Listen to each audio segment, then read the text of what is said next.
Installation red hat का और basic जो चीज़ें बताई गई थी हो गया सभी का।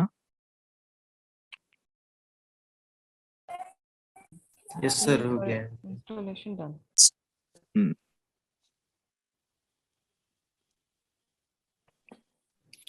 ठीक है सर आगे जब का। सर VMware जब ओपन करूंगा तो हमेशा आईडी पासवर्ड लॉगिन करना पड़ेगा क्या? किस चीज़ का?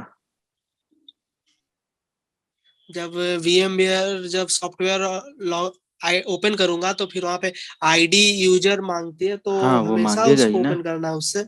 हाँ okay sir, thank you. Okay, तो सर सर फर्स्ट मेरा एक चैप्टर डाउट है। में हम लोगों ने देखा, क्या कह रहे हैं? Hello hello. सर मेरा एक डाउट है। हम्म। ये जो सर इंस्टॉलेशन करते हैं तो क्या सेम आईएसओ इमेज के थ्रू जो होता है वो मतलब ग्राफिक और जीयूआई जो होता है, एक सीएलआई होता है, एक जीयूआई होता है, तो हम्म। दोनों एक हाँ दोनों आईएसओ कर इमेज से सकते हैं। होता अगर GUI वाला नहीं सेलेक्ट करोगे, मिनिमल वाला करोगे तो कोर वाला हो जाएगा, है ना। बताया तो था, है। एक ही हाँ ISO में सब होता है। तो फर्स्ट चैप्टर में हम लोगों ने देखा था लिनक्स में कि what about Linux, basic differences and कुछ हम लोगों ने यूज़ किया था इंस्टॉलेशन को लेकर। तो इसमें हम लोगों ने फर्स्ट ऑप्शन सेलेक्ट करके लैंग्वेज सेलेक्ट किया, अपना installation destination, root user password select किया, यूजर स्क्रीन यहाँ पे एक नॉर्मल यूजर क्रिएट किया, लोकल यूजर, और उसके बाद हम लोगों ने कंटिन्यू रखा। नाउ सेकेंड चैप्टर हमारा आता है इंट्रोडक्शन टू सेल। एक छोटा सा चैप्टर है बट काफी इंपॉर्टेंट है। इसमें क्या क्या है, कैसे है, मैं आप लोगों को दिखाता हूँ सेल क्या होता है। सेल पे हम सभी लोग काम करते हैं डेली बेसिस पर। जब भी हम कंप्यूटर यूजर हैं तो हम जरूर सेल पर काम कर रहे होते हैं, चाहे वो विंडोज का हो या लिनक्स ऑपरेटिंग सिस्टम में हो, इस पे होता है। तो सेल एक्चुअली है क्या? जो कमांड लाइन इंटरफेस हम लोग इस्तेमाल करते हैं वही आपका सेल बोला जाता है। ओके, है ना। जो आप कमांड इस्तेमाल करते हो कमांड प्रॉम्प्ट एग्जीक्यूट करने के लिए, विंडोज में आप कमांड प्रॉम्प्ट यूज करते हो, लाइनेक्स में आप टर्मिनल यूज करते हो, बाकी ऐसे थर्ड पार्टी बहुत सारे पुट्टी जैसे सॉफ्टवेयर्स वगैरह का इस्तेमाल करते हो, तो दिस इज कॉल्ड सेल। तो ये सेल है क्या, यहाँ पे मैं एक्सप्लेन करता हूँ। सो इन कंप्यूटर, यहाँ पे सिंपल सा है, what is shell in computer? A shell is a computer program. Simple क्या है, सेल एक कंप्यूटर प्रोग्राम है जो एक्सपोज करता है आपके ऑपरेटिंग सिस्टम को और ह्यूमन इंटरफेस से जो भी मतलब कि अपनी टास्क या कोई भी मतलब परफॉर्म करना होता है उस पे, उन सब चीजों को एग्जीक्यूट करने के लिए। लाइक जब आप कमांड प्रॉम्प्ट ओपन करेंगे, आपको आईपी चेक करना है, आपको इस पे आईपी एड्रेस असाइन करना है, आप यहाँ पे पिंग वगैरह अप्लाई करना चाहते हैं, आप नई डायरेक्टरी क्रिएट करना चाहते हैं, आप यहाँ से डायरेक्टरी डिलीट करना चाहते हैं, सर्वर क्रिएट करना चाहते हैं, एप्लीकेशन इंस्टॉल करना चाहते हैं, तो इन सब चीजों के लिए हमें जरूरत पड़ती है एक्सेल की, है ना, कमांड लाइन इंटरफेस। क्योंकि लाइनेक्स है और मैंने स्टार्टिंग में भी बोला कि कमांड से सारे के सारे ऑप्शंस को आप लोगों ने एग्जीक्यूट करना है। कमांड एग्जीक्यूट करेंगे तो आपको एप्लीकेशन इंस्टॉल करने को मिलेगा, सर्विसेज रन कराने को मिलेगा, everything. Okay, so generally operating system sells user इधर sir command line voice break हो रहा इंटरफेस। है। अपने एंड से चेक कर लो, हमारे एंड से इशू नहीं है, अपने एंड से एक बार चेक कर लो कि नेटवर्क इशू तो नहीं है ना। नेक्स्ट, देखो क्या मैं बता रहा था, ऑपरेटिंग सिस्टम जो भी आप यूज करते हो, सेल एक कमांड लाइन इंटरफेस होता है उसमें। ओके, तो लाइनेक्स ऑपरेटिंग सिस्टम जब आप ओपन करेंगे, जैसा कि मैं यहाँ पे दिखाऊं, ये हमारा लाइनेक्स ऑपरेटिंग सिस्टम है। और अगर हम लोग इसमें नॉट लिस्टेड में आते हैं और यहाँ पे अपने यूजर को ऐड करते हैं, लाइक मैंने रूट लिखा और इसका एक पासवर्ड दिया और मैंने लॉगिन किया। लॉगिन करने के बाद अगर मुझे कोई भी इस पे टास्क परफॉर्म करना है, I have GUI options, but for better user experience और फॉर बेटर परफॉर्मेंस हम लोग यहाँ पे यूज कर सकते हैं शेल का। सेल ओपन कैसे होगा, जैसे कि यहाँ पे आप क्लिक करो एप्लीकेशन पे एंड सी, यहाँ पे आपको मिल जाएगा terminal. Terminal is called shell. Okay, तो ये एक तरीके का इंटरफेस है जो आपके ऑपरेटिंग सिस्टम को इंटरेक्ट कराता है आपके साथ। जैसे मुझे यहाँ पे आईपी चेक करना है या मुझे पिंग करना है तो मैं पिंग लिखूंगा, और जो भी डेस्टिनेशन आईपी से पिंग करना है तो हमें रिप्लाई मिलेगा। हमें यहीं से अगर मान लिया मुझे कोई एप्लीकेशन ओपन करना है अपने कंप्यूटर सिस्टम पर, तो फायरफॉक्स लिख के एंटर किया, शायद मेरा फायरफॉक्स यहाँ पे ओपन हो जाएगा। कितना आसान है सेल पे काम करना, मुझे यहाँ पे ढूंढना नहीं पड़ेगा कि कहाँ से जाकर क्या चीज ओपन हो, और एक सिंगल कमांड से आप सारा काम कर सकते हो। So this is the shell feature. Okay, but shell अगर इन इंटरव्यू और हर जगह पे आप जाते हैं तो यहाँ पे ऑफिशियली कुछ चीजें हमें समझना होता है। लाइक सेल में कुछ हैश साइन होता है, कुछ डॉलर साइन होता है। अभी यहाँ पे जो साइन आप देख रहे हो, दिस वन, ये कौन सा साइन है आप देख रहे हो यहाँ पे? दिस वन हैश साइन है ना, Yes. हैश है। फिर कहीं ना कहीं आपको डॉलर साइन मिलेगा। तो इन सब का भी बेसिक फंडामेंटल हमें समझना पड़ेगा क्या होता है, और ये सब चीजें। तो चलो स्टार्ट करते हैं एक बार कि कितने टाइप्स के हमें ये टर्मिनल्स या सेल देखने को मिलता है। This is also called terminal. Okay, shell और टर्मिनल। ओके, तो इसमें टोटल हमें क्या एग्जीक्यूट करना पड़ता है? कमांड्स एग्जीक्यूट करनी पड़ती हैं, जो भी टास्क हमें परफॉर्म करना होता है।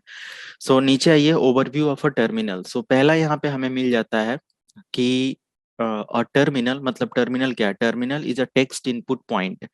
टर्मिनल क्या होता है? आप इस सेल पर या इस टर्मिनल पर क्या करते हो? टेक्स्ट इनपुट करते हो ना। जैसे कि आपको जो भी एग्जीक्यूट करना था, आपने फायरफॉक्स ओपन करना था तो फायरफॉक्स आपने मेंशन किया और आपको फायरफॉक्स ओपन होकर मिल गया, राइट। आपने यहाँ पे पिंग किया किसी भी सर्वर पीसी से या आईपी से, तो आपको यहाँ पे उसका रिप्लाई रेट मिल गया कि हाँ आप कनेक्टेड हैं। ऐसे करके आप यहाँ पे देखो तो टर्मिनल क्या कर रहा है? एक टेक्स्ट इनपुट है, आप अपने कंप्यूटर पर देते हो कमांड लाइन इंटरफेस के जरिए। नेक्स्ट, हमें ये जो टर्मिनल मिलता है, ये कितने टाइप्स के टर्मिनल्स मिलते हैं, या ये जो सेल है कितने टाइप्स के होते हैं? तो सबसे पहले एक सेल या एक फिजिकल टर्मिनल बनाया आईबीएम ने, और इसका मॉडल है आईबीएम 3270 VT100। इसको याद रखने की जरूरत नहीं है, जस्ट फॉर नॉलेज पर्पज मैं शेयर कर रहा हूँ। और ये एक फिजिकल टर्मिनल था। This is the physical terminal. Physical मतलब यू कैन टच। देखो यहाँ पे आपका कंप्यूटर सिस्टम इधर है और ये सब चीजें हैं, और एक डिवाइस के थ्रू एक टर्मिनल डिवाइस को कनेक्ट किया गया है। और यहाँ पे देखो इस डिवाइस से कीबोर्ड टाइप का कुछ कनेक्टेड है, और इस पे आप इंस्ट्रक्शंस देते हो। ये सारा का सारा प्रोसेस यहाँ पे होता है। तो इस तरीके की डिवाइस आती थी, ये आईबीएम फिजिकल टर्मिनल नेम से आता था। तो अभी क्या ऐसा कोई अलग से हमें टर्मिनल बाई करना पड़ता है? नहीं ना, हम लोग अपने कंप्यूटर पर कीबोर्ड माउस से ही एप्लीकेशन के जरिए एग्जीक्यूट कर पाते हैं, राइट। इम्यूलेटर्स यूज करते हैं, बहुत सारी चीजें। तो अब ये हमारा रास्पबेरी पाई। क्या चीज? रास्पबेरी पाई। हाँ, रास्पबेरी पाई हमारा एक कंप्यूटर है, वो टर्मिनल नहीं बोल सकते, एक कंप्यूटर है। अब उसको किस पर्पस से हम लोग इस्तेमाल करते हैं ये डिपेंड करता है, राइट। रास्पबेरी पाई एक कंप्यूटर सिस्टम है, पूरा मदरबोर्ड है, राइट। उसमें आप किसी भी तरीके के ओएस को एग्जीक्यूट कर सकते हो। टर्मिनल एमुलेटर्स बहुत सारे आते हैं, जैसे कि emulator is the ability of a computer program to initiate another program और डिवाइसेस। तो जैसे कि किसी भी प्रोग्राम को एग्जीक्यूट करने के लिए कुछ एमुलेटर्स भी हम लोग इस्तेमाल करते हैं। जैसे मैं अभी दिखाऊं यहाँ पे, एक ये पुट्टी जैसा सॉफ्टवेयर है, इसका भी हम लोग कभी कभी इस्तेमाल करते हैं किसी भी रिमोट डिवाइस को टर्मिनल पर एक्सेस करने के लिए, किसी भी कंप्यूटर सिस्टम को नेटवर्क में कमांड से एग्जीक्यूट करने के लिए। उसकी आईपी देना होता है, ओपन करना होता है, और फिर वो एग्जीक्यूट होने लगता है। मैं आपको बताऊंगा कैसे पुट्टी के थ्रू अपने लिनक्स के टर्मिनल को एक्सेस कर सकते हो, है ना, ये आपको दिखाया जाएगा। तो इस तरीके का एमुलेटर्स बोला जाता है। एमुलेटर्स आपने, अच्छा पबजी इसमें से कितने लोग खेलते हैं? जितने लोगों ने पबजी खेला होगा देखा होगा कि जो कंप्यूटर पर नहीं रन होता है आपके, अगर मान लिया कि आपके कंप्यूटर पर कोई पबजी खेलने के लिए विंडोज के इस पे आपको कोई कंसोल नहीं दिया है या कोई इंटरफेस नहीं है, तो आप उसमें क्या इमुलेटर यूज करते हो ना, और फिर पबजी को आप उसमें एग्जीक्यूट कर पाते हो, है कि नहीं? हाँ सर, वो फिर फोन जैसा हो जाता है एमुलेटर बिल्कुल से, प्ले फोन स्टोर जैसा से हो जाता डाउनलोड। है। तो सिंपल हाँ। एमुलेटर्स बहुत सारे आते हैं। जैसे अभी देखो ये टर्मिनल मैंने रियल में ओपन किया है, see this is the real terminal. But अगर मुझे पुट्टी के थ्रू यही चीज एक्सेस मिल जाए तो ये एक इमुलेटर है ना हमारा, जो थर्ड पार्टी से हमें उसी चीज को काम करा रहा है। तो ये तब है ये जहाँ पे कैसे किया सर आपने पुट्टी का? ये बताया जाएगा आगे, पूरा है पुट्टी से एक्सेस कैसे होगा, सेल ओके। कैसे मतलब एग्जीक्यूट करी जाती है बताया जाएगा।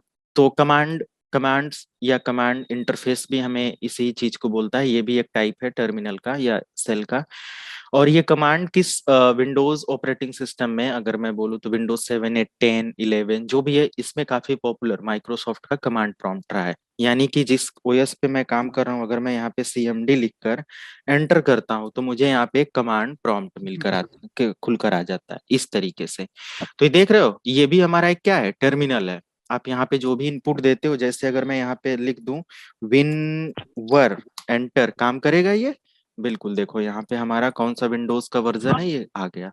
ओके, तो सिंपल कहने का मतलब है कि टर्मिनल या सेल एक ऐसा इंटरफेस हमें प्रोवाइड करता है जिसके थ्रू हम लोग कंप्यूटर सिस्टम में इनपुट देते हैं वाया टेक्स्ट, और उसका एक अप्रोप्रिएट आउटपुट हमें ये प्रोवाइड करता है।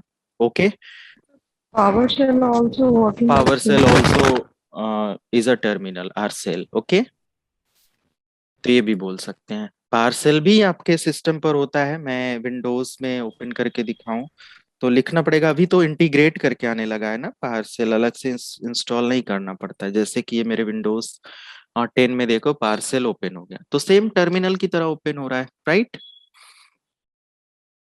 तो ये भी एक सेल है। और भी बहुत सारे आते होंगे, अगर आप इंडस्ट्री में जाएंगे तो पुट्टी है, सुपर पुट्टी है, और क्या होता है, VNC भी एक टर्मिनल का काम करता है। VNC आपने देखा होगा रिमोट एक्सेस के लिए, और बहुत सारी चीजें होती हैं।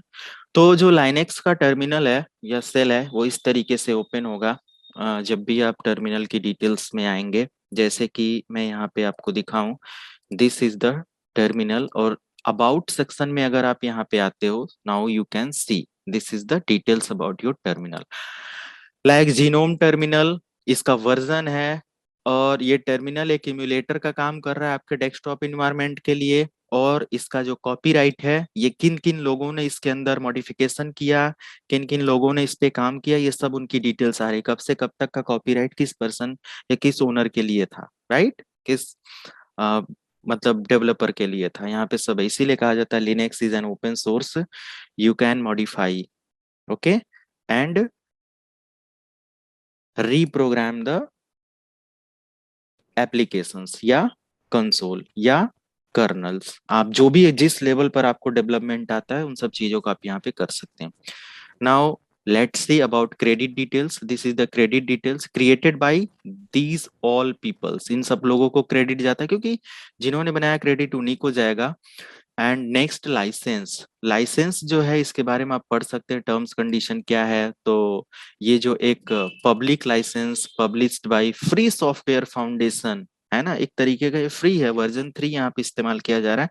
तो इसके लाइसेंस के बारे में है कि ये कैसा है, पेड है, नॉन पेड है, मतलब अनपेड है लाइसेंस, इसका बिल्कुल फ्री है, यहाँ पे साफ लिख कर आ रहा है। तो उन्हीं के बारे में, कोई भी आप एप्लीकेशन इस्तेमाल करते हो तो उसका एक हमें फ्री में मतलब कि एप्लीकेशन मिलता है, कभी कभी हमें पे करके उसका लाइसेंस लेना पड़ता है। ओके, जैसे कि विंडोज 10 आप बिना पे किए उसको अपने कंप्यूटर सिस्टम पर ऑफिशियली एग्जीक्यूट नहीं कर सकते, है ना?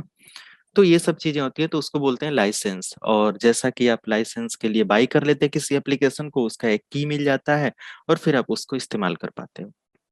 तो यहाँ पे इसका जो लाइसेंस है इस टर्मिनल का, जीनोम टर्मिनल का, ये क्या है, बिल्कुल फ्री एमुलेटर है। Okay, you can use, you can modify what ever. Okay, तो ये बिल्कुल फ्री है। आगे अगर हम लोग बात करते हैं इसी टर्मिनल को लेकर, तो इसका वर्जन और डिटेल्स आपने चेक किया। Now next, shortcuts. अगर आपको शॉर्टकट्स पता है, कमांड को काफी आसानी से आप एग्जीक्यूट कर सकते हो। जैसे कि अगर मुझे अपने कंप्यूटर सिस्टम पर, मैं एक छोटा सा शॉर्टकट दिखाता हूँ। लाइक अगर मुझे अपने कंप्यूटर सिस्टम पर एक नया टर्मिनल ओपन करना है, तो किसी को है आइडिया, या मुझे ये पूरी स्क्रीन क्लियर करनी है? किसी को आइडिया कैसे होगा? CLR लिख रहा है। ओके, मैं अगर इस टर्मिनल को जूम करना चाहता हूँ, जूम इन, तो क्या होगा, कंट्रोल शिफ्ट प्लस। देखो मैं प्रेस कर रहा हूं तो क्या हो रहा है, जूम हो रहा है, कंट्रोल शिफ्ट के साथ प्लस की। अगर मैं कंट्रोल के साथ माइनस, ओनली कंट्रोल की एंड माइनस की, जूम आउट हो रहा है। कंट्रोल शिफ्ट के साथ प्लस, जूम इन हो रहा है। देख रहे हो? ओके, तो ये हो गया। इस स्क्रीन को क्लियर करना है मुझे, शॉर्टकट या कमांड्स पता है, क्लियर लिखा, एंटर, क्लियर कमांड से वो क्लियर हो गया। अगेन अगर मुझे इस टर्मिनल के अंदर एक और टर्मिनल ओपन करना है, देन कंट्रोल शिफ्ट और टी। सी, एक और टर्मिनल ओपन हो गया, ये एक टर्मिनल है और ये आपका एक टर्मिनल है। क्लियर, देख रहे हो ना? एक और टर्मिनल इसी में ओपन करना है, control shift plus, and also you have GUI option. You can click on this particular option and then you can open one more terminal in existing terminal. आप एक और टर्मिनल उसी existing टर्मिनल में open कर पाएंगे। तो 1 2 3 ये सारे टर्मिनल्स यहाँ पे ओपन हो जा रहे हैं। इसको क्लोज यहाँ से कर दो, अगेन आप यहाँ से क्लोज कर दो। Now it is a single terminal. ये अभी क्या हो गया, एक सिंगल टर्मिनल हो गया। तो अब आपने देखा कुछ शॉर्टकट। अगर मुझे एक टर्मिनल के अंदर टर्मिनल नहीं ओपन करना है, बिल्कुल एक न्यू टर्मिनल ओपन करना है, मतलब दो दो टर्मिनल दिखे, तो किसी को है पता? कंट्रोल शिफ्ट और एन की प्रेस करना होता है। ओके क्योंकि जब जब लिनक्स के अंदर कोई टास्क परफॉर्म कर रहे होगे इंडस्ट्री के अंदर, सो मे बी एक टर्मिनल आपका किसी भी जॉब को लेकर बिजी है, सो आपके पास ऑप्शन होना चाहिए, आपको पता होना चाहिए कि आप एक न्यू टर्मिनल पर किसी भी टास्क को या सेकेंडरी टास्क को एग्जीक्यूट कर सकते हैं। मान लिया यहाँ पे आप कोई कोड राइट कर रहे हो लाइक दैट, और यहाँ पे आपको एक नए टर्मिनल पर जाकर कुछ ट्राई करना है, तो अभी बताओ क्या करोगे आप? अब इस कोड को तो अबॉर्ट करेंगे नहीं, अब हम यहाँ पे क्या कर लेंगे, कंट्रोल शिफ्ट एन की प्रेस करेंगे तुरंत। यहाँ पे जैसे मैं इसको क्लोज कर दिया, यहाँ पे कोड राइट हो रहा था या कुछ टास्क में या कुछ कमांड्स की स्क्रिप्ट पूरा राइट कर दिया एंड कंट्रोल शिफ्ट एन किया। अनदर यहाँ पे मुझे पता करना था मेरा आईपी क्या है, तो मैंने लिखा आईपी कॉन्फिग IPCONFIG एंटर। अब मुझे यहाँ पे आईपी मिल गया, मैं इस आईपी को देख लूंगा यहाँ पे जो भी आईपी, और मैं यहाँ पे एंटर कर दूंगा, उसके बाद फिर मैं आगे काम करूंगा। ओके समझ में आया? तो ये सारी चीजें यहाँ पे हो जाती हैं। एंड वन मोर थिंग, अगर मुझे यहाँ पे टर्मिनल ओपन किया, टर्मिनल से बाहर आना है, एग्जिट आप कर दो, एंटर कर दो, टर्मिनल से बाहर आ जाओगे। तो एग्जिट कमांड हर जगह से एग्जिट करने के लिए होता है, बाहर जाने के लिए ही होता है। तो बहुत आसानी से आप कर लेंगे। अब मैं यहाँ पे राइट क्लिक करता हूँ, चेंज बैकग्राउंड, ओपन टर्मिनल, ये सब ऑप्शंस आपको मिल जाते हैं। लाइक अगर मैं ओपन टर्मिनल यहाँ पे क्लिक करता हूँ, सो सी मुझे डायरेक्टली यहाँ पे डेस्कटॉप का टर्मिनल मिल जाता है, क्योंकि मैं डेस्कटॉप पे अभी लॉगिन हो गया। अगर मैं यही टर्मिनल जैसे एप्लीकेशन में आता हूँ और फाइल, ये जो फाइल वाला ऑप्शन है इसको मैंने क्लिक किया और मैं यहाँ पे आ जाता हूँ वीडियो वाले सेक्शन में। अब मैं चाहता हूँ कि वीडियो के सेक्शन का जो टर्मिनल है, मतलब मेरा टर्मिनल ओपन हो और इस लोकेशन से ओपन हो, तो यहाँ पे राइट क्लिक करो, ओपन इन टर्मिनल। तो अब देखो किस लोकेशन पर है, वीडियो सेक्शन में। यहाँ पे कुछ भी अगर लिखा हुआ है तो उसको आप एग्जीक्यूट कर सकते हो, राइट? तो जिस फाइल के टर्मिनल को, या मतलब जिस डायरेक्टरी के टर्मिनल के साथ आप अपने लोकेशन को ओपन करना चाहते हैं, यहाँ से जा सकते हैं। बट ऐसा नहीं है कि आपने वीडियो सेक्शन के टर्मिनल से ओपन कर लिया और आप जाना चाहते हो डाउनलोड वाले पे, तो नहीं जा सकते। आपको थोड़ा सा पाथ याद करना पड़ेगा, जैसे CD space slash root desktop, इसका होता है एंटर। अभी देखो मैं कहाँ पे आ गया, डेस्कटॉप पर आ गया, राइट? तो थोड़ा सा हमें ये स्लैश का मतलब, रूट का मतलब, डेस्कटॉप, ये इन सब चीजों का मतलब समझना पड़ेगा। This is called hierarchy system, file system hierarchy या हायरार्की, जो भी आप बोलो। सो इसके अकॉर्डिंग आपको पता चल जाएगा कि what is the location of any files और directory in our Linux operating system. What is the location, what is the meaning of slash, what is the meaning of root and everything. सारी चीजें आप लोगों को आगे मिलेंगी। तो समझ में आ रहा नहीं? ये आपको कुछ याद नहीं करना है कि ये पाथ अब याद करने में आप दिमाग लगाने लगे, ये सब बताया जाएगा। बट मैं सिंपल आपको एक्सप्लेन कर रहा हूं कि how you can use terminal or emulator, GNOME emulator in Linux operating system. ये किसी भी लिनक्स ऑपरेटिंग सिस्टम में सेम वर्क करता है, समझ रहे हैं? ये देखिए हमारे पास एक टर्मिनल या कमांड सेल मैंने यहाँ पे एग्जीक्यूट किया, और मैंने अभी क्या क्या इसके अंदर ऑप्शन या क्या क्या मैंने क्लिक किया था वो सब आप लोगों को यहाँ पे टाइप करके मैं दे देता हूँ। लाइक सबसे पहले मैंने ओपन टर्मिनल कैसे किया, तो एक ऑप्शन यहाँ पे राइट क्लिक हम कर सकते हैं अपने डेस्कटॉप पर, right click on desktop and open terminal. Clear?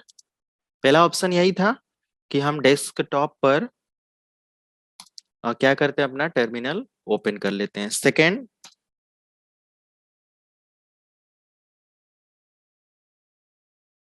Second क्या था? Zoom terminal. जूम टर्मिनल के लिए मैंने क्या एग्जीक्यूट किया था? कंट्रोल प्लस शिफ्ट प्लस कौन सी की? प्लस की। समझ जाएंगे ना ये? कंट्रोल के साथ मैंने क्या प्रेस किया? शिफ्ट, और उसके साथ मैंने प्रेस किया प्लस। इसके साथ क्या होगा? जूम होगा। जैसे जितना बड़ा आप अपने टर्मिनल का फॉन्ट या पूरा टर्मिनल रखना चाहते हैं उस हिसाब से करें। एंड जूम टर्मिनल या जूम इन मैं लिख देता हूं, this is for zoom in. And next zoom out.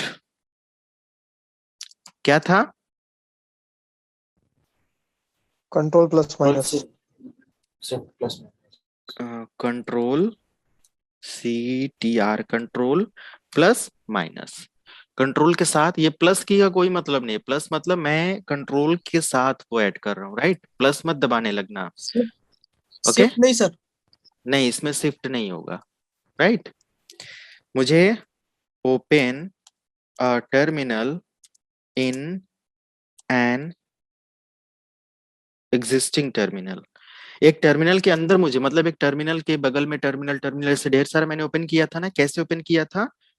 Control plus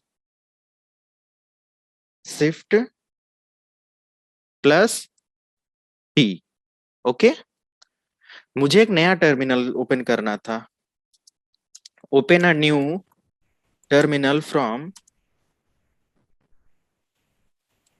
existing terminal. एक नया टर्मिनल मुझे ओपन करना है किसी एग्जिस्टिंग टर्मिनल से, तो control shift plus N. Plus N।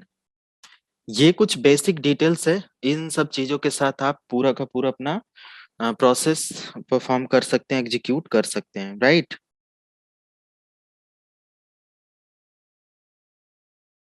तो ये सब हमारा हो जाता है टर्मिनल एंड टर्मिनल के ऊपर काम करना। अब टर्मिनल से रिलेटेड कोई दिक्कत तो नहीं काम करने से रिलेटेड, बस यहाँ पे है शॉर्टकट हमें कैसे याद होंगे, है ना? तो शॉर्टकट के लिए आप यहाँ पे आ जाओ और आप यहाँ पे देखो, हेल्प में अबाउट कॉन्टेक्ट दिया है, टर्मिनल में फॉन्ट वगैरह सेट करने के लिए दिया है, सर्च नहीं करना, view, edit option. Edit option में देखो प्रेफरेंसेस दिया हुआ है।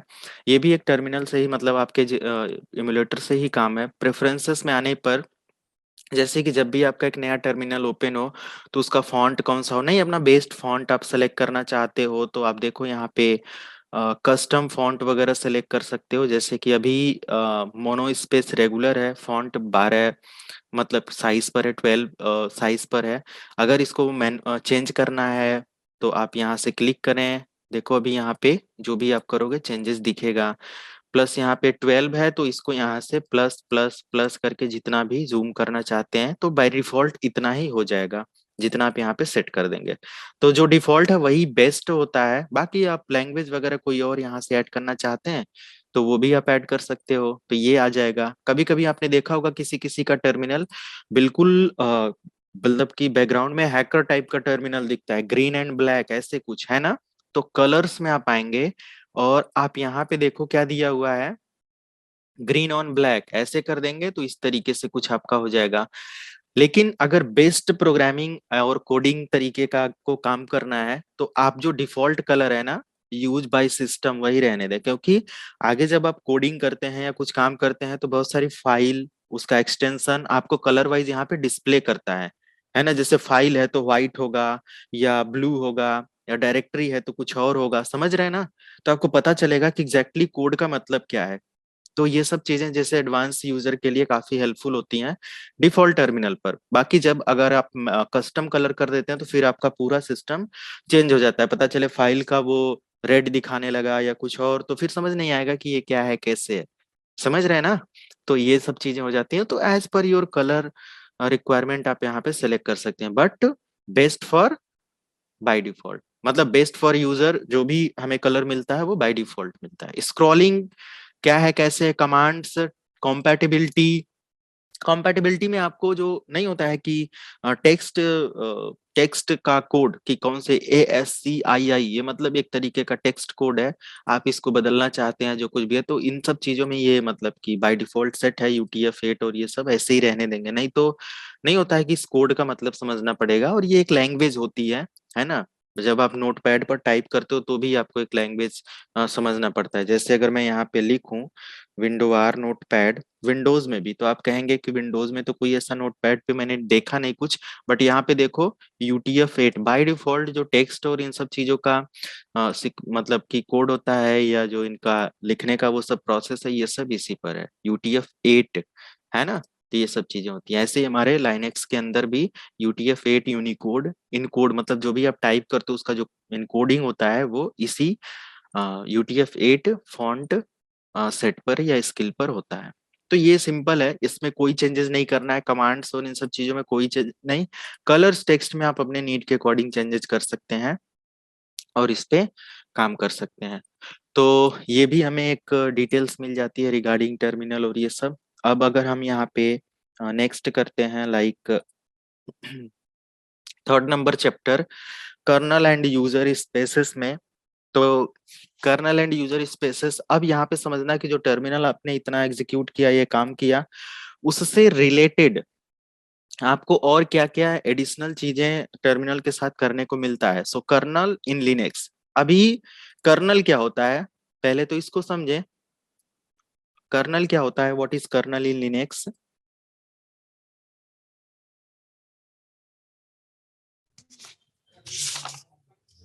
सर जैसे वो ऑपरेटिंग सिस्टम का वो विंडोज है ना, वैसे लिनक्स में कर्नल उसका ऑपरेटिंग सिस्टम है। ठीक है। और कोई कुछ बता सकता है कर्नल क्या होता है? कर्नल एक्चुअली आउट ऑफ, मतलब ऐसा नहीं है कि आपके सिलेबस का ही वो है, आपको पता होना चाहिए कर्नल क्या होता है एग्जैक्टली। कर्नल एक्चुअली वो जो कोई भी ऑपरेटिंग सिस्टम का मेन पॉइंट होता है, ठीक है ना, तो जहाँ से वो सब कुछ प्रोग्राम स्टार्ट होता है या एग्जीक्यूट होने के टाइम जहाँ पे जाता है। कर्नल सिंपल हम लोग कभी भी आंसर करते हैं ना कहीं पर भी, तो सिंपल बोल सकते हैं कि it is a mediator of hardware and software. मतलब आपके सिस्टम का जो हार्डवेयर है ना, जो आपका लैपटॉप है, तो मैं यहाँ पे टाइप करता हूँ मीडिएटर,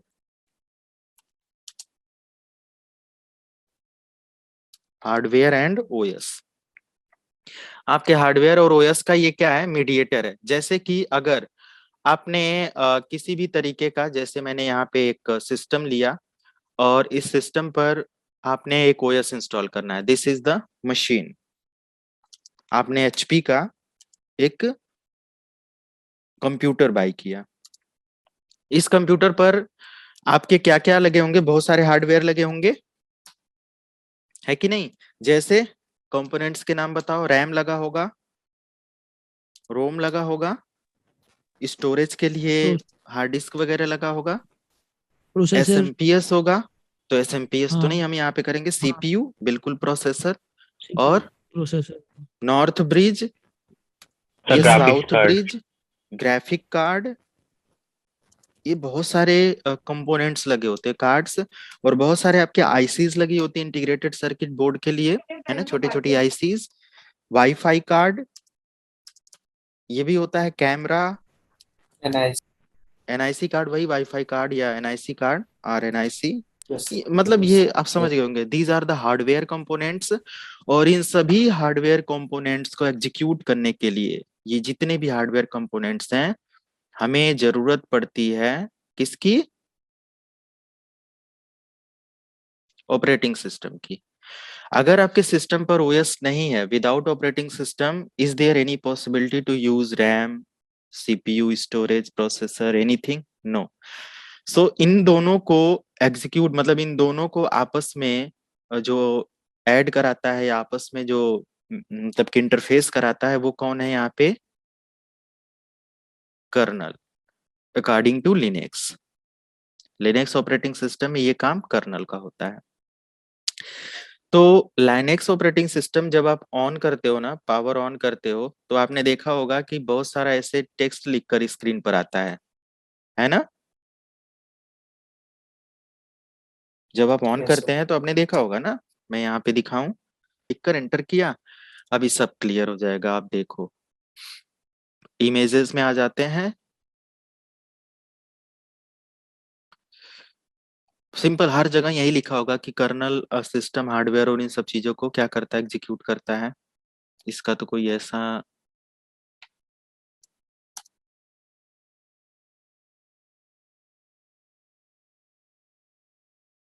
ये देखो, ऐसे स्क्रीन आपने देखा होगा जब ऑन होता है, ये तो बिल्कुल ग्रीन कलर कर दिया है ये सब चीजें, बट ऑन वगैरह जब होता है तो आपने देखा होगा ऐसे रेड कलर का आपके स्क्रीन पर चलता है ऐसे, है ना, ये सब चीजें।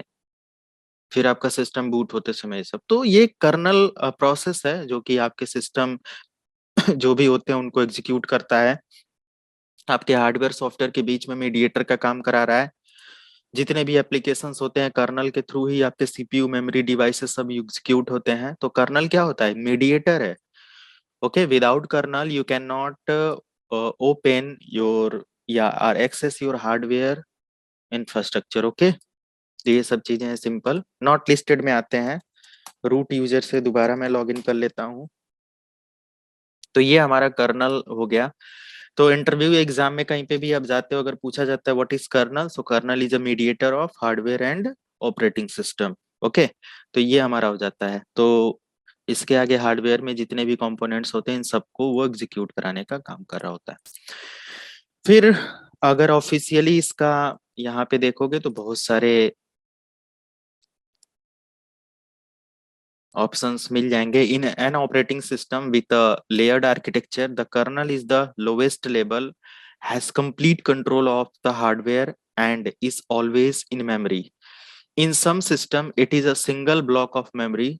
मतलब ये अदर ऑपरेटिंग सिस्टम के अकॉर्डिंग पूरा वो करा है, बट यहाँ पे सिंपल ये कह रहा है कि with the help of kernel you can access hardware. Okay, तो ये सारी चीजें होती हैं। कर्नल हमेशा अपने सारे कंपोनेंट्स को ऑन करता है, चेक करता है, फिर उस पर परफॉर्म करता है कि क्या करना है, कैसे क्या है वो भी। अगर मान लिया कि आप अपने सिस्टम पे, आप अपना लाइनेक्स ऑपरेटिंग सिस्टम जिस पर चला रहे हैं, आप इस मशीन से रैम निकाल दो, रैम आप निकाल दो, और जैसे ही आप उसको पावर ऑन करोगे तो आपको कुछ एरर मिलेगी। Yes okay, sir. तो आपका जो कर्नल है वो पहले लोड होते समय पूछेगा कि मेरा रैम किधर गया।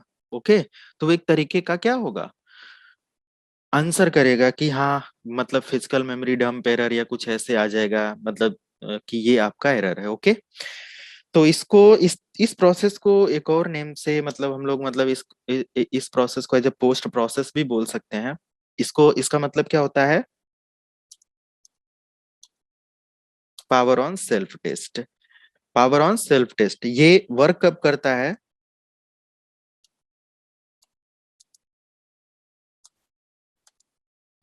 ये बहुत डेप्थ में बेसिक इंफॉर्मेशन आप ले रहे हैं तो ध्यान रखेंगे, ये आपका बेस इतना पावरफुल कर देगा, आगे कोई भी आप पढ़ाई कर सकते हैं आईटी में, ये सब चीजें पता है तो। Power on self test work while booting our machine. जब भी हमारी मशीन बूट होती है ना, तभी तो कर्नल वहां पे बूट कराता है सारी चीजों को। उसी समय आपका जो प्रोसेस होता है पोस्ट चेकिंग प्रोसेस बोला जाता है, जिसमें सारे कंपोनेंट्स जो आपके मशीन पर लगे होते हैं, सारे हार्डवेयर जो लगे होते हैं उनकी चेकिंग होती है वन बाय वन, रैम की, एचडीडी की, जो भी। तो जो आपका कंपोनेंट अगर करप्ट हो गया है, मिस हो गया है या प्रॉपर कनेक्टेड नहीं है, तुरंत आपको ब्लैक स्क्रीन पर एक एरर लिख कर आ जाता है। आ जाता है कि नहीं आ जाता है, और वहां पर मेंशन रहता है कि this component is not working properly, या physical memory dump error, storage not found, connect your HDD properly. कुछ तो ऐसा देखा होगा आपने कभी, इतना सिस्टम पे काम करते हैं, कोई बोल नहीं रहा है कुछ, हाँ ना। हाँ सर। तो बिल्कुल इसी प्रोसेस को एज अ कर्नल प्रोसेस में एग्जीक्यूट करते हैं। ठीक है, तो चैप्टर पर दोबारा से आते हैं। एक बार आप लोग दोबारा ज्वाइन कर लो, 1-2 मिनट का सेशन लेकर, बहुत बोलना पड़ता है बेसिक फंडामेंटल वाले सिलेबस को पढ़ाते समय। कर्नल आपने देखा, कर्नल के बाद कुछ कर्नल एंड यूजर स्पेसेस में आपने देखा। तो कर्नल क्या करता है, मीडिएटर है, और जब सिस्टम आपका बूट होता है तो ऐसे लोड होता है कर्नल। आपके स्क्रीन पर भी यहाँ पे एक दिख रहा है स्क्रीन, ये आपका कर्नल स्क्रीन है। और अब यहाँ पे देखो कहीं पे कुछ नंबर लिखा हुआ है, कहीं पे टाइमिंग लिखा हुआ है, टीटीवाई लिखा हुआ है। इन सब चीजों का, एक एक चीजों का मतलब आपको पता चलेगा आगे। But before that how to manage kernel and user spaces in Linux machine. In Linux machine कैसे मैनेज करना होता है कर्नल एंड यूजर स्पेसेस को। तो व्हाट इज कर्नल, आपको मैंने बता दिया कि ये आपका हर्ट है, मतलब heart of Linux operating system और mediator of machine with operating system. Process आपका जितना भी कर्नल यूजर स्पेसेस की बात करें, कर्नल जो भी आप काम आपका काम करता है, जो भी आप उस पर कमांड देते हो, जो भी आप टास्क प्ले करने के लिए करते हो, तो आपका लाइनेक्स टर्मिनल के माध्यम से उस एप्लीकेशन को एग्जीक्यूट करने के लिए या डायरेक्ट कमांड देने से उस एप्लीकेशन को ओपन करता है, उससे पर्टिकुलर हार्डवेयर एक्सेस होता है। जैसे कि आप वाईफाई पे कोई काम कर रहे हो, आईपी देने जा रहे हो, तो आपका कौन सा हार्डवेयर एक्सेस होगा, एनआईसी कार्ड होगा, राइट। आप साउंड प्ले कर रहे हो तो आपका ग्राफिक कार्ड, आपका सीपीयू और आपका साउंड कार्ड, ये एक्सेस होगा ना, ऐसे कुछ करके। तो ये पूरा का पूरा मतलब कि एक एप्लीकेशन के ही बिहाफ पर होता है, सॉफ्टवेयर से ही होता है। तो अब यहाँ पे 3 तरीके का प्रोसेस आपके लाइनेक्स मशीन पर चलता है। फर्स्ट प्रोसेस बोला जाता है फॉरग्राउंड प्रोसेस, सेकेंड प्रोसेस बोला जाता है बैकग्राउंड प्रोसेस, एंड एक और प्रोसेस है यहाँ पे विच इज डेमन प्रोसेस। और इनका एक सिंपल सा फंडामेंटल है कि जब आप लाइनेक्स मशीन को ओपन करते हो या कोई भी टास्क यहाँ पे प्ले करोगे, जैसे कि आप यहाँ पे आ गए, इसको लॉगिन करते हो, लॉगिन कर लिया, क्या है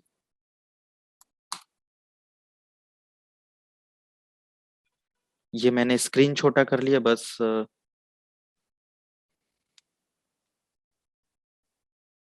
इसके बाद मतलब कल के सेशन में मैं एसएसएच एक्सेस बता दूंगा, ताकि मैं कमांड पुट्टी से अपने लाइनेक्स को एक्सेस कर पाऊँ, एक साथ में आपको सारे कमांड और सारी चीजें एग्जीक्यूट करके दिखा पाऊँ। नहीं तो बार बार स्क्रीन रिप्लेस करनी पड़ रही है ना, चेंज करनी पड़ रही है। सर नोट शेयर कर दोगे ना? हाँ हाँ, ये भी नोट्स आप लोगों को मिल जाएगा, ठीक है।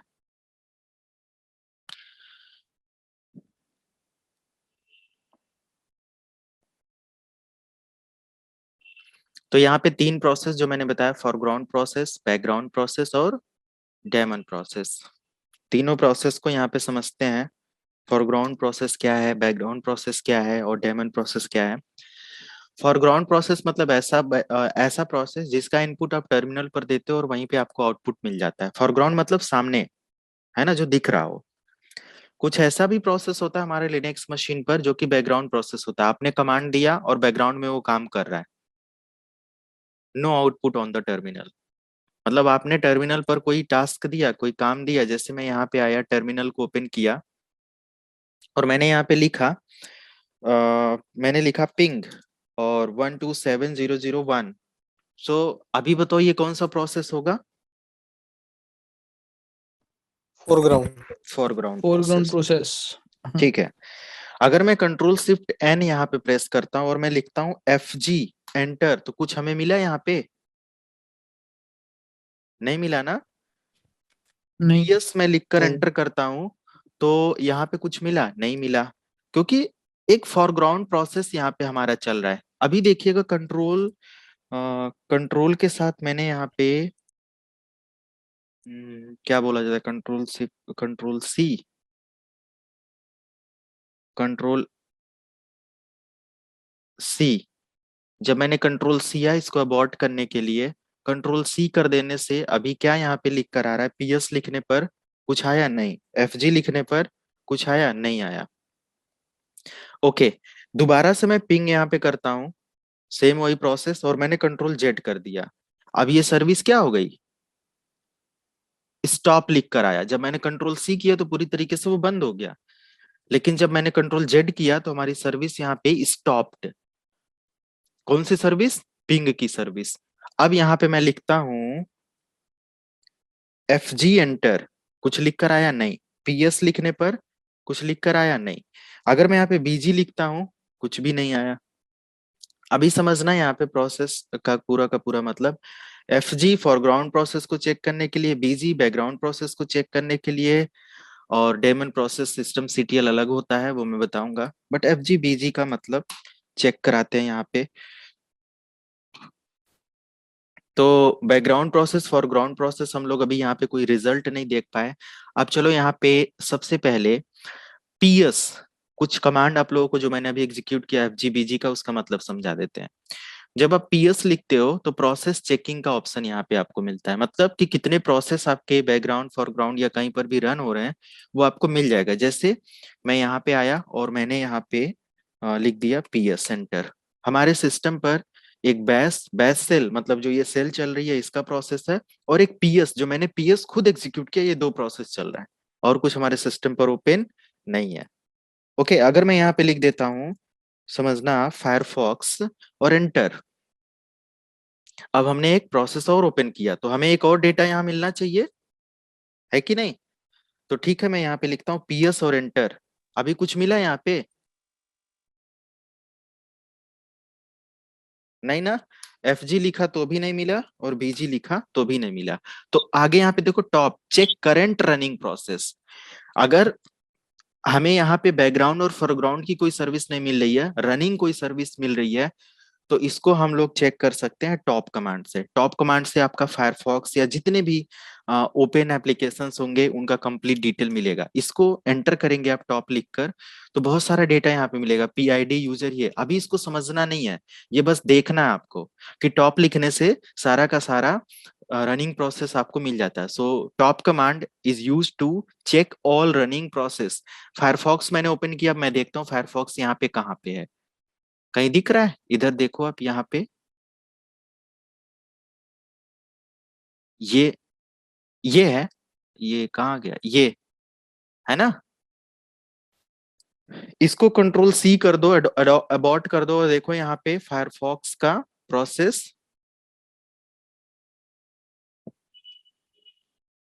लोड लोड यहाँ पे होने से पहले ही मैंने हटा दिया, मतलब वो स्टॉप कर दिया। टॉप एंटर और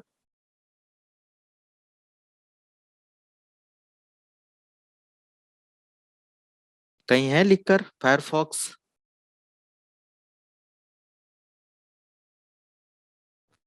ये ओपन है, यहाँ से काम कर रहा है, ठीक है। फायरफॉक्स यहाँ पे ये देखो लोड हुआ और इसका एक आईडी नंबर दिखा रहा है। इसको कौन एक्सेस कर रहा है? रूट। तो ये इतनी सर्विसेज करंट टाइम में रनिंग में है हमारे सिस्टम पर।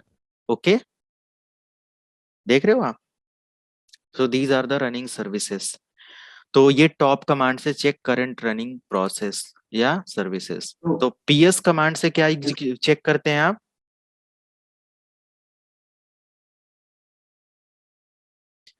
जो भी आपके बैकग्राउंड फॉरग्राउंड प्रोसेस अगर कोई ऐसा है तो ये आपको लिखकर, मतलब पीएस कमांड से मिल जाएगा, या जितने भी प्रोसेस आपके चल रहे हैं। अगर मैं यहाँ पे इसको क्लोज कर देता हूँ और फायरफॉक्स को भी मैं यहाँ से क्लोज कर देता हूँ और मैं अब यहाँ पे लिखता हूँ पीएस, तो कुछ नहीं आ रहा है। टॉप से भी हमारा रनिंग प्रोसेस से वो हट जाएगा, ये सब चीजें। अब थोड़ा सा यहाँ पे आते हैं, थोड़ा और डेप्थ में चलते हैं। सॉरी, बैकग्राउंड प्रोसेस से आप बीजी से चेक करते हो, फॉरग्राउंड प्रोसेस को आप एफजी से चेक करते हो, लेकिन स्लिप्स प्रोसेस, कुछ ऐसे प्रोसेस होते हैं जो स्लीप मोड में होते हैं, मतलब जिसको आप बंद कर चुके होते हो, राइट? और जैसे ही उनकी जरूरत पड़ती है आप ऑन करते हो, तो वो बोला जाता है जॉब्स। कैसे? अब मैं यहाँ पे दिखाता हूँ, समझना आप। ये वाला समझ जाओगे आप तो जॉब्स वाला, तो एफ जी बीजी का आपका मतलब समझ में आ जाएगा। अगर मैं यहाँ पे जॉब्स चेक करूँ तो हमारा सिस्टम क्या जॉब कर रहा है? कुछ नहीं, ठीक है। अभी मैंने ओपन किया था फायरफॉक्स।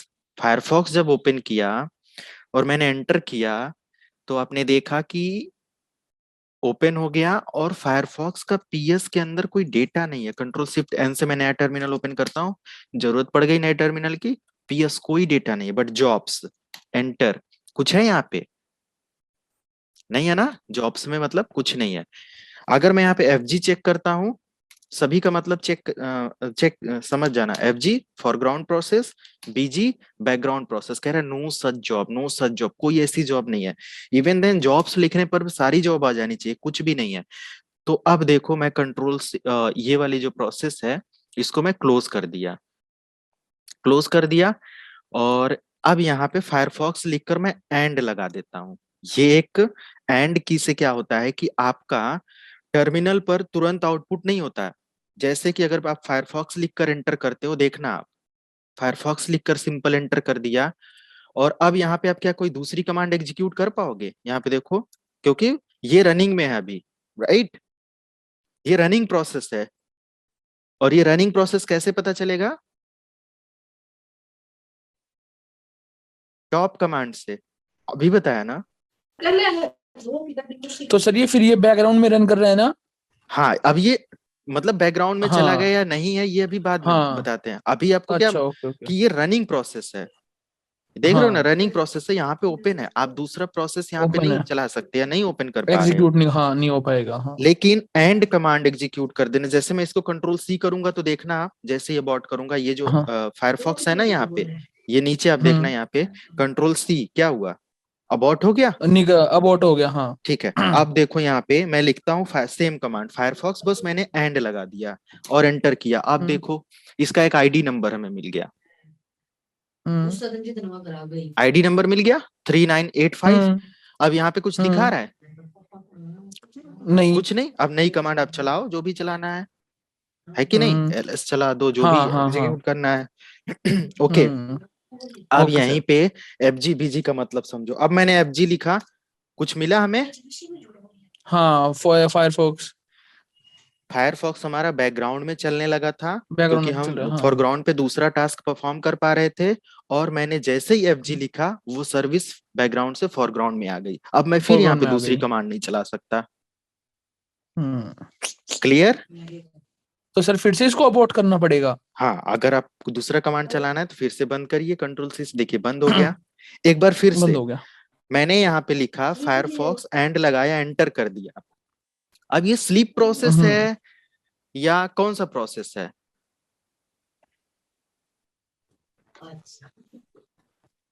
कौन सा प्रोसेस है?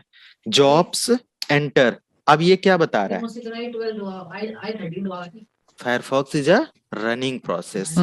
Running process. बीजी, अगर मैं यहाँ पे लिखता हूँ बीजी एंटर, कह रहा है कि जॉब 1 ऑलरेडी इन बैकग्राउंड, मतलब बैकग्राउंड में एक कोई प्रोसेस रनिंग में है, उसको चेक करने के लिए जॉब्स पता करो। तो ये बताया कि कोई जॉब जो रनिंग में थी, जॉब 1 जो है वो कौन है? ये है। So this is the method to know foreground, background and not daemon. Daemon का भी पूरी कहानी अलग है। ये सारी चीजें होती हैं। क्लियर सभी को? तो मैंने यहाँ पे कमांड लिखा हुआ है, पीएस से आप प्रोसेस चेक करेंगे। अभी इन कमांड्स का बहुत बार पूरे सिस्टम में यही यूज ही करना है, पीएस टॉप। ये किल और किल का मतलब आगे बताया जाएगा। अब जैसे कि किल का भी मतलब समझ लो, जैसे मैंने यहाँ पे टाइप करा जॉब्स और ये, अब ये फायरफॉक्स की सर्विस बैकग्राउंड में है, मुझे यहाँ से कंट्रोल सी करने से तो ये बंद नहीं होगा, क्योंकि यहाँ पे है नहीं, और हम चाहते हैं कि बंद हो जाए। कोई अभी चलो फायरफॉक्स एक ब्राउजर यहाँ सामने दिख रहा है, बट बैकग्राउंड में कोई ऐसी सर्विस है जो यहाँ ओपन नहीं है, तो सिंपल आप यहाँ पे लिखो पीएस एंटर। अब देखो कुछ मिला प्रोसेस। हाँ। तो पीएस से मैंने क्या लिखा हुआ है यहाँ पे? चेक प्रोसेस या प्रोसेस चेकिंग। तो यहाँ पे बैश फायरफॉक्स रनिंग में है, वेब कंटेंट रनिंग में है, प्रिविलेज कंटेंट, ये सब चीजें हैं। जिस फायरफॉक्स को पहले फायरफॉक्स को क्लोज करो, इसका PID number, process ID number, this is the PID mean process ID number. TTY मतलब होता है डेली टाइप ऑफ टर्मिनल, और टाइम मतलब आपका कौन से कितने समय से ये एग्जीक्यूट कर रहा है और किस कमांड से। तो फायरफॉक्स की कमांड से फायरफॉक्स यूज हो रहा है, और इसका नंबर है पीआईडी नंबर 4299। मैं लिखता हूँ यहाँ पे किल स्पेस 4299 एंटर। अभी देखो बंद हो गया। बंद हो गया सर। अब मैंने एंटर किया, अब फायरफॉक्स टर्मिनेटेड। अगर मैं जॉब्स लिखूं सो नथिंग, एफजीबीजी से कोई मतलब नहीं मिलेगा यहाँ पे। और एक चीज और, अगर मैं पीएस लिखूं, अब वेब कंटेंट और उससे रिलेटेड जितने प्रोसेस थे सब खत्म। So this is the best way to manage the process details in your Linux operating system। और अगर ये आपको आसानी से 2 ही 3 कमांड से सारा होना है, आ जाता है, तो चाहे कोडिंग करते समय, प्रोग्रामिंग करते समय, आपको एथिकल हैकिंग के लैब के समय आपको कहीं इधर उधर जाने की जरूरत नहीं, टर्मिनल पर ही अपने एक सिंगल कमांड से ऐसा काम आप कर सकते हो, चेक कर सकते हो, पूरा पूरा स्मूथली अपने सिस्टम को इस्तेमाल कर सकते हो। तो ये होता है ओके सर। कंप्यूटर सिस्टम को एग्जीक्यूट करना। तो ठीक है, TTY तो क्या मैं होता है? इसका कमांड्स आप लोगों को सारा का सारा ये भेज देता हूँ। ठीक है, ये पूरा आप लोग इसको चेक कर लेना। हाँ Control C is हाँ, also बताइए। used for stop. Control C used for stop, right? आवाज नहीं आ रही है आपकी।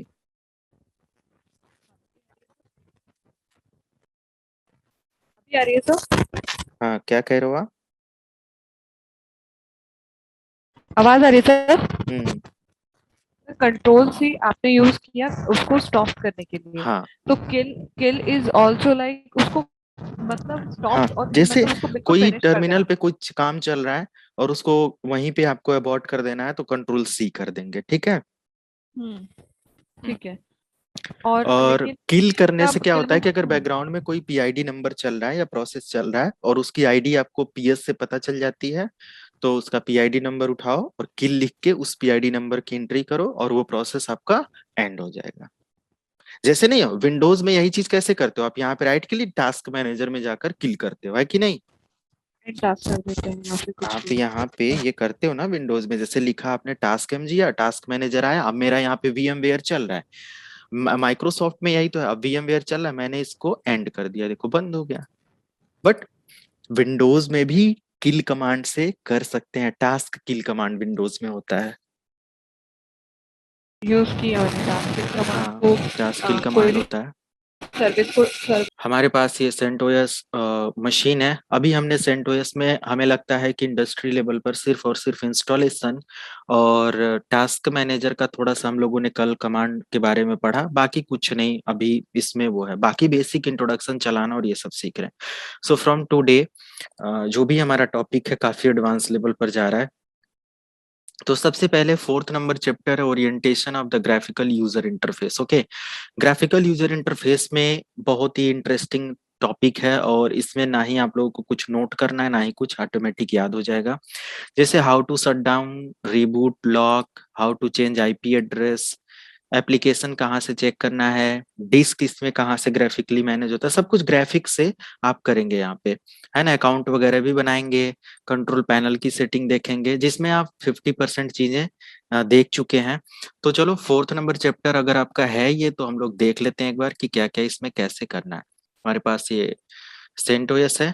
ग्राफिकल में अभी आपको क्या दिख रहा है यहाँ पे, आप देखो सबसे टॉप पर एप्लीकेशन है, तो यहाँ से स्टार्ट करते हैं। एप्लीकेशन पर जब भी आप क्लिक करते हो तो आपको यहाँ पे ये सारे एप्लीकेशंस हैं ग्राफिक लेवल पर इस्तेमाल करने के लिए, एज पर योर रिक्वायरमेंट आप यहाँ से सेलेक्ट कर सकते हैं। ओके, जहाँ से मैंने टर्मिनल और ये सारी चीजें दिखाया ही दिखाया कैसे क्या करना है। प्लेस में आपको जैसे विंडोज 10 या 11 आप इंस्टॉल करते हो या 7 या 8 पर, तो उसमें C ड्राइव D ड्राइव बना होता है ना, या माई कंप्यूटर डेस्कटॉप डाउनलोड सब बना होता है, वैसे यहाँ पर इस प्लेस ऑप्शन है, यहाँ पे कंप्यूटर में आप क्लिक करेंगे तो आपका पूरा डिस्क प्रॉपर्टी ओपन होगा, है ना। तो डॉक्यूमेंट, डाउनलोड, होम, ये सब होम डायरेक्टरी पूरा यहाँ पे मिल जाएगा। अदर लोकेशन पर आएंगे तो आपके कंप्यूटर का पूरा जैसे कि नहीं होता माई कंप्यूटर दिखेगा, जो कि 40 GB का मैंने हार्ड डिस्क ऐड किया था, उसकी डिटेल्स है यहाँ पे। And this is the network place, और इसमें नेटवर्क मैपिंग वगैरह होती है, तो इसका अभी हम लोगों को यूज नहीं है। तो ये हमारा लोकेशन है। एंड अगर हम तीसरा ऑप्शन देखें तो हमारे पास रूट का ये डायरेक्टरी है, हमारे पास ट्रेस ऑप्शन है, और हम लोग यहाँ पे आ जाते हैं तो ये हमारे पास कैलेंडर और ये सारी चीजें हैं। एंड यहाँ से हमें नोटिफिकेशन मिलता रहेगा। अभी एक नोटिफिकेशन था, मैंने डिलीट कर दिया। नोटिफिकेशन था कि कुछ अपडेट आया हुआ है, ठीक है, मैं अभी चेक कर लेता हूँ मेरा क्या अपडेट था। डेट और टाइम है। साउंड आइकन यहाँ से मेंटेन कर सकते हो, शट डाउन यहीं से कर सकते हो, लॉक यहीं से, और यहीं से आपका कंट्रोल पैनल ओपन होगा। ग्राफिकली कुछ भी टफ नहीं है। जैसे कि यहाँ पे लॉक और शट डाउन वाले पे तो देख लो ऐसे ही है, शट डाउन कर देंगे। बट अगर आप यहाँ से आके कंट्रोल पैनल पे क्लिक कर देते हो तो रिलेटेड कंट्रोल पैनल मैंने डे 1 में बताया था कि आपको सारी डिटेल्स यहाँ पे मिल जाएगी। लाइक यहाँ पे अबाउट सेक्शन है, डेट और टाइम है, यूजर से रिलेटेड सेटिंग है, डिफॉल्ट एप्लीकेशन जो जो है ये है। जैसे कि डिफॉल्ट ब्राउजर आपका फायरफॉक्स है, अगर गूगल क्रोम आपने इंस्टॉल कर रखा है या जो कुछ भी है, तो आप उसको यहाँ पे सेलेक्ट कर सकते हो। तो कुछ भी आप लिंक पे क्लिक करेंगे तो बाय डिफॉल्ट गूगल क्रोम पे जाएगा। तो ये है टेक्स्ट एडिटर के लिए, टेक्स्ट एडिटर बाय डिफॉल्ट काम करता है, तो बाय डिफॉल्ट ये सेट रहता है, हर एक ऑपरेटिंग सिस्टम में ये सेट रहता है। अबाउट सेक्शन में आप ये सब चीजें देख ही रहे हैं। अगर मुझे और भी सेटिंग ओपन करना है तो ये डायरेक्टली अबाउट सेक्शन ओपन किया है, तो हम यहाँ से क्लिक करेंगे बैक ऑप्शन। अब यहाँ पे देखेंगे हमें कंप्लीट हमारे सिस्टम का कंट्रोल सेटिंग मिल जाता है, where you can manage related WiFi, bluetooth, background notification, search, region, language and universal access, online accounts like Google and Microsoft, privacy related, sharing, sound वगैरह, पावर वगैरह से रिलेटेड ये सब चीजें कर सकते हैं। And also you can configure network related setting like you can configure new IP address, or you can on your turn on your network card from here. Okay, and also you can add or remove devices from device section like keyboard, mouse, USB media, removable media। जब भी आप CD DVD या removal media लगाते हैं तो यहाँ पे देखो ये ऑप्शंस रहता है यहाँ पे। तो आप जैसे चाहते हो कि जब भी आप पेन ड्राइव लगाएं तो यहाँ पे क्या लिखा हुआ है, CD DVD सॉफ्टवेयर, फोटोज। तो फोटोज के लिए या सॉफ्टवेयर रन करने के लिए रन सॉफ्टवेयर में रन सॉफ्टवेयर आ जाए ये सब। तो जो एक्शन करना चाहते हैं डू नथिंग में कर देंगे तो बेस्ट ऑप्शन ये डू नथिंग, मतलब आप जब खोलेंगे उस पर डबल क्लिक करके तभी वो खुलेगा, है ना। तो ये सब चीजें होती है, तो अपने हिसाब से सेट कर सकते हैं। अच्छा, इसमें सबसे बेस्ट एक ऑप्शन आपको मिलता है थंडरबोल्ट। और थंडरबोल्ट में आप लोगों को जैसे कि ये एक तरीके का सेटिंग है। थंडरबर्ड हमें लगा कि ये थंडरबर्ड, ये थंडरबोल्ट आपका क्या होता है, एक पोर्ट होता है सिंपल, और हर एक सिस्टम पे अभी ये सपोर्ट नहीं करेगा। तो जैसे नहीं होता है कि हाई स्पीड डेटा ट्रांसमिशन के लिए ये सब चीजें होती हैं, अभी नहीं, आप देखेंगे तो एप्पल की डिवाइसेस में और इन सब चीजों में आ रहा है, तो ये इसके अंदर फीचर होता है। बट यहाँ पे ऐसा कुछ सपोर्ट नहीं है क्योंकि ऐसा हार्डवेयर चाहिए आपके सिस्टम पे। हमें लगा थंडरबर्ड लिखा हुआ है। तो ईमेल क्लाइंट के लिए इसके अंदर थंडरबर्ड एक डिफॉल्ट एप्लीकेशन फ्री में मिल जाता है। माइक्रोसॉफ्ट में या विंडोज में आपको माइक्रोसॉफ्ट आउटलुक परचेज करना पड़ता है ना, तब कहीं जाकर मिलता है। तो इसमें ये फ्री मिलता है, थंडरबर्ड नाम से होगा, आप डाउनलोड कर सकते हैं अगर कभी जरूरत पड़े ईमेल कॉन्फ़िगरेशन की तो। और बाकी यहाँ पे कलर सलर ये सारी चीजें दी हुआ है। तो ये ग्राफिकल इन्वायरमेंट की सेटिंग है। एक सेटिंग फिर यहाँ पे हमारा बचता है कि हम लोग कैसे कंप्यूटर सिस्टम में डिस्क वगैरह मैनेज करेंगे। तो वैसे हमारे सिस्टम पर कोई हार्ड डिस्क तो है नहीं। अगर मान लिया कि हम यहाँ से आ जाते हैं एप्लीकेशन पर, एप्लीकेशन में अगर क्लिक करते हैं सॉफ्टवेयर, तो चलो पहले सॉफ्टवेयर वाला सेक्शन कंप्लीट कर देते हैं। सॉफ्टवेयर पे जब क्लिक करेंगे तो यहाँ से ऑडियो वीडियो ऐसे कुछ आएगा, तो यहाँ पे कोई अपडेट नहीं आ रहा है। क्यों? क्योंकि यहाँ पे अभी इंटरनेट नहीं चल रहा है। तो हम लोग यहाँ पे आ जाएंगे और वायर्ड कनेक्शन में कनेक्ट कर देंगे और देखेंगे हमारा इंटरनेट चलना स्टार्ट हुआ कि नहीं। तो यहाँ पे अभी एक कनेक्शन मिल जाना चाहिए, देखते हैं थोड़ा सा वेट करके। नहीं चल रहा है, वेट करते हैं। तो जैसे यहाँ पे देखो अभी हमारा सिस्टम ऑन हो गया है, और अब हम यहाँ से एप्लीकेशन दोबारा से ओपन करते हैं और इंटरनेट वाला पहले देखें प्रॉब्लम सॉल्व हुआ कि नहीं। बस यहाँ से आपको आना है और यहाँ से कनेक्ट कर देना है, ठीक है। और यहाँ पे देखो कनेक्टेड आ गया। अब यहाँ पे लिख के आएगा कनेक्टेड, क्योंकि मेरा कुछ कल मैंने कुछ सर्वर पे लैब बनाया था, पॉलिसी लगा दिया था अपने सर्वर सिस्टम पे। तो ये हो गया। अब हम यहाँ पे एप्लीकेशन पे आते हैं और एप्लीकेशन में एक ऑप्शन है फेवरेट के अंदर सॉफ्टवेयर, इस पे क्लिक करते हैं। ऑडियो वीडियो से रिलेटेड कुछ सर्च करते हैं। अब यहाँ पे देखते हैं कुछ आ रहा है कि नहीं आ रहा है, ये थोड़ा सा टाइम लेगा। अब देखो अगर यहाँ पे एक डीवीडी से रिलेटेड कुछ एप्लीकेशन है, इस पे क्लिक करो और इसको इंस्टॉल करना है, तो बस आपने यहाँ पे कर देना है सिंगल क्लिक और ये इंस्टॉल हो जाएगा। मिल गया एप्लीकेशन, और ये भी फ्री है, राइट। 2 MB का सॉफ्टवेयर है, क्लिक करके यहीं से ये इसका प्ले स्टोर समझो। ओके। और अगर मान लिया कम्युनिकेशन न्यूज या प्रोडक्टिविटी से चाहिए, डेवलपर से चाहिए, डेवलपर टूल का ओपन करते हैं तो डेवलपर में आपको ये सब देखो मिल जाता है। पाइथन वगैरह इंस्टॉल करना है इसमें, तो देखो आईडी का यहाँ पे 3 वर्जन पाइथन का यहाँ पे मिल जाएगा डायरेक्टली, और फ्री में ये लिंक है, इंस्टॉल करके आप इसको इस्तेमाल कर सकते हैं। जैसे आप यहाँ पे क्लिक करो और ये इंस्टॉलिंग, नेट चल रहा है तो देखो हो गया बस।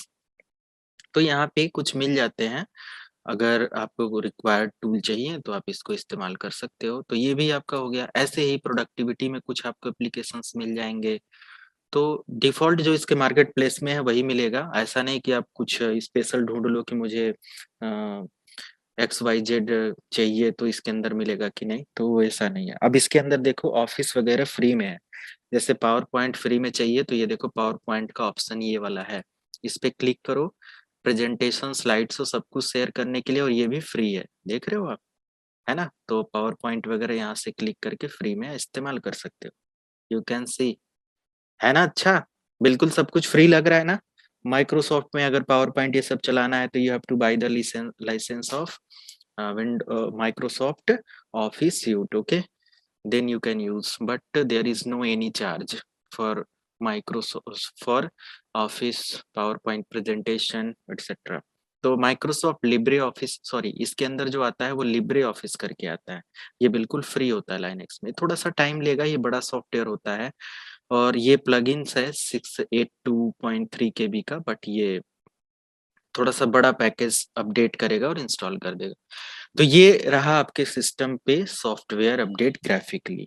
अब बात होती है यहाँ पे कि आपको ये करना है कि नहीं करना है। जैसे अभी क्वेश्चन किया किसी ने कि मुझे भी ये करना है, तो आप इंटरनेट या आपके सिस्टम पे यहाँ से देख लेना, कनेक्ट नहीं है तो ऑन ऑफ कर लेना, और आप यहाँ से अपना जरूरत है तो कर लेना, चेक कर लेना, सभी पे ये चीज मिलेगा। ओके, दूसरी चीज, अब यहाँ पे इंटरनेट चलाने के लिए हमारे पास फायरफॉक्स है। इस पे क्लिक करके इंटरनेट सर्फिंग और ये सब चीजें तो आप लोग जानते हैं, तो बिल्कुल आप यहाँ से इस्तेमाल कर सकते हैं। जैसे कि मैंने यहाँ पे इस्तेमाल किया google.com,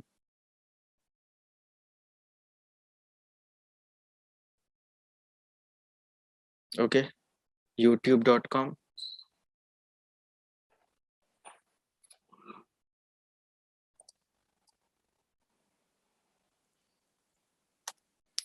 जब भी किसी सिस्टम पे नया एप्लीकेशन या नए ब्राउजर पे आप कुछ भी करोगे तो थोड़ा सा वो टाइम टेकन होता है ना। देखो अभी गूगल खुल गया, यूट्यूब अभी हमारा इधर खुल रहा है, ये सारी चीजें। ओके, तो अब यहाँ से आप इस तरीके से इस्तेमाल कर सकते हैं, बस ये है।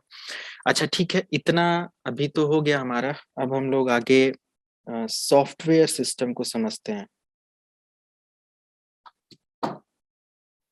कि कैसे हमें यहाँ पे अपना पार्टीशन मैनेज करना है। तो एप्लीकेशन पे आएंगे और लास्ट में देखो एक ऑप्शन है यूटिलिटी का। अगर आपको ये ऑप्शन नहीं मिलता है या जो कुछ भी ऐसे सिस्टम पे, तो आप एक काम कर सकते हैं। अच्छा, ये तो एप्लीकेशन पे आके सर्च ऑप्शन यहाँ पे दे रहा है, नहीं तो आप यहाँ पे यू लिखेंगे आई थिंक, तो देखो ऐसे आएगा यूटिलिटी। मतलब यहाँ पे क्लिक करके देखना पड़ेगा यूटिलिटी या किसी भी उसमें, आप देख लेना, ज्यादा नहीं है यहाँ पे, बस इतने ही वो हैं। तो यूटिलिटी में आप आ जाएंगे तो यहाँ पे मिल जाएगा आपको डिस्क, मिल जाएगा ना। इसमें आप आ जाएंगे, अगर पार्टीशन बनाना है तो आप यहाँ से पार्टीशन बना देंगे। जैसे अगर हमारे पास ये 43 GB की कंप्लीट हार्ड डिस्क लगी हुई है, CD DVD रोम लगा हुआ है, और मेरे पास 40 GB में 2 पार्टीशन बना हुआ है, तो एक 40 GB का, एक 2 GB के आसपास। अगर मुझे ये 2 GB वाला पार्टीशन फॉर्मेट करना है तो सेलेक्ट करेंगे, और यहाँ पे जो सेटिंग आइकन है ना, आप इस पे क्लिक करेंगे और यहाँ पे देखो फॉर्मेट ऑप्शन देगा, फॉर्मेट पार्टीशन। क्योंकि इसके अंदर हमारा सिस्टम सॉफ्टवेयर या कुछ ऐसे पड़ा है तो हम इसको फॉर्मेट नहीं करने वाले, बट आप देखो यहीं से फॉर्मेट करना, सारा ऑप्शन यहीं पे दिया हुआ है।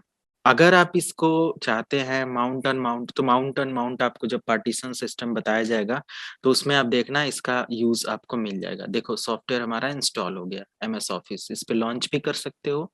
नोटिफिकेशन में हमारा आ गया ना, तो अब यहाँ से देखो MS ऑफिस का, sorry not MS office, Libre office का पावर पॉइंट यहाँ पे हमें मिल जाता है। बिल्कुल फ्री है, अपना प्रेजेंटेशन यहाँ पे डिजाइन करिए फ्री ऑफ कॉस्ट, जैसा भी ये है। देखो कितना अच्छा डिजाइन वगैरह यहाँ पे आपको देखने को मिल रहा है, कितने सारे टूल्स आइकन्स यहाँ पे मिल जाते हैं, है ना, देख रहे हो ये सब, तो बिल्कुल फ्री है।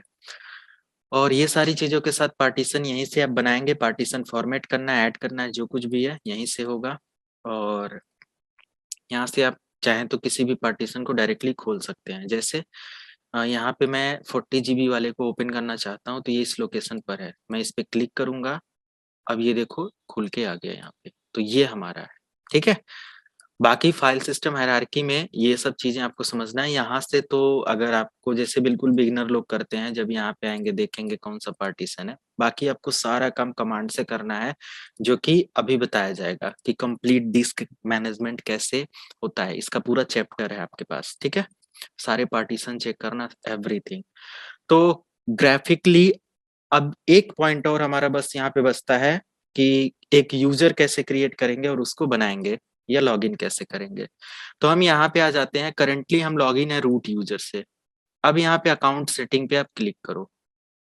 अकाउंट सेटिंग पर क्लिक करने के बाद ऐसे आपको एक ऑप्शन मिलेगा और इस समय आप जो भी लॉगिन है यहाँ पे देखो एक सेंटोस है, तो मैं यहाँ पे सेंटोस को ऐसे ही रहने देता हूँ। मैं इस यूजर को डिलीट करना चाहूँ तो यहाँ से कर सकता हूँ। क्लियर सभी को? क्यों? यस अब यहाँ पे अगर हम लोग एक नया यूजर क्रिएट करना चाहते हैं तो ऊपर एक ऑप्शन है ऐड यूजर, क्लिक करेंगे। अब जैसे मेरे में कोई परमिशन नहीं मांग रहा, डायरेक्टली मैं सब कुछ कर पा रहा हूँ। क्यों कर पा रहा हूँ, कोई रीजन बता सकता है?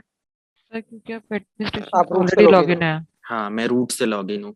तो वही है कि इसलिए मैं यहाँ पे सब कुछ कर पा रहा हूँ क्योंकि मैं रूट से लॉगिन हूँ। अगर मैं रूट से नहीं होता, जैसे कि मैं यहाँ पे सेंटोस वाले यूजर से लॉगिन होता, तो बार बार मेरे से रूट यूजर का पासवर्ड मांगता, तो हम पासवर्ड दे देकर हर एक काम कर लेते फिर भी, है ना। तो आप के नीड के अकॉर्डिंग आप जिससे भी लॉगिन करना कर लेना। आप चाहो तो डायरेक्ट एडमिनिस्ट्रेटर मतलब लोकल एडमिनिस्ट्रेटर यूजर बना सकते हो। तो यहाँ पे आ जाते हैं ऐड यूजर पे, और यूजर का नाम जैसे स्टैंडर्ड यूजर बनाना है या एडमिनिस्ट्रेटर, एडमिनिस्ट्रेटर बनाएंगे तो आप अपना सिस्टम रिलेटेड सारा चेंजेस कर पाएंगे। आपको एडमिनिस्ट्रेटर की परमिशन नहीं चाहिए। लेकिन सिस्टम की सिक्योरिटी या उसकी रजिस्ट्री के अंदर कोई चेंजेस करने जाएंगे तब आपको कहीं ना कहीं परमिशन चाहिए। ऐसा नहीं कि एडमिनिस्ट्रेटर यूजर है, लोकल एडमिनिस्ट्रेटर है, जो इनबिल्ट एडमिनिस्ट्रेटर से ज्यादा पावर आपको मिल जाएगी, नहीं। कहीं ना कहीं क्या होगा कि आप रूट यूजर के अंडर काम करेंगे, बट उसके कंपेयर तक आप जा सकते हैं। ऐसा नहीं है कि सिस्टम की पूरी मतलब कि वो परमिशन मिल जाएगी जो रूट यूजर के पास होता है। रूट यूजर किसी भी तरीके का सिक्योरिटी से रिलेटेड, रजिस्ट्री से रिलेटेड या किसी भी तरीके की file, script, program, internal external सब तरीके से कर सकता है। बट एडमिनिस्ट्रेटर यूजर जैसे नहीं होता है कि बेसिक सिक्योरिटी तक जा सकता है, ये सब चीजें। अब यहाँ पे आप एडमिनिस्ट्रेटर यूजर बनाने की जरूरत नहीं है। आपका administrator user as a create करना है तो आप रूट को इनेबल कर दो। और रूट को इनेबल करने के लिए आपको क्या करना पड़ेगा, रूट यूजर का पासवर्ड अप्लाई करना है। और किसी भी यूजर का पासवर्ड अप्लाई करने के लिए, वैसे यहाँ पे तो रूट यूजर है नहीं, तो इसीलिए बोला गया था कि आप जब फॉर्मेट करें उसी समय अपना रूट यूजर बना दें, नहीं तो आपको कमांड से उसका पासवर्ड और हर चीज मैनेज करने का ऑप्शन आता है। अभी मैं दिखा रहा हूँ, ये सारी चीजें हैं हमारे। इस पर देखो कुछ अपडेट आ गया है, 8 अपडेट यहाँ पे दिखा रहा है। तो हम लोग चाहे यहाँ पे डाउनलोड अपडेट कर सकते हैं, थोड़ा सा अच्छा अपडेट मुझे मिल जाएगा। ठीक है, सारा होने देते हैं और इसको मिनिमाइज कर देते हैं। ऐड यूजर आते हैं, एक स्टैंडर्ड यूजर यहाँ पे बना लेते हैं और यूजर का नाम दे देते हैं हम LEARNER, लर्नर। और पासवर्ड इस पे सेट कर देते हैं। पासवर्ड हम देते हैं 123 और इसको हम लॉगिन करा देते हैं। एंटरप्राइज लॉगिन कभी नहीं करना है। अगर एंटरप्राइज लॉगिन करेंगे तो आपके सर्वर से कनेक्ट करने के लिए पूछेगा, बोलेगा डोमेन का नाम बताओ। तो हमारा डोमेन अगर sikholive.com, google.com जैसा कुछ हमारी कंपनी में चलता है तो हम उससे अपने मतलब लाइनक्स मशीन को कनेक्ट कर सकते हैं। तो ऐसा कोई लाइनक्स सर्वर तुम्हारे पास चल नहीं रहा है तो एंटरप्राइज लॉगिन नहीं करेंगे। ठीक है, आप इसको हटा देंगे। तो यहाँ पे फिर ऐड ऑप्शन ही नहीं आ रहा है। अब कोई रीजन बता सकता है क्यों नहीं आ रहा है? क्योंकि यहाँ पे भी एक ऑप्शन एरर दे रहा है, मतलब रेड क्रॉस है। तो हमें यहाँ पे कुछ ऐसे टाइप करना पड़ेगा, लाइक अब देखो ग्रीन हो गया,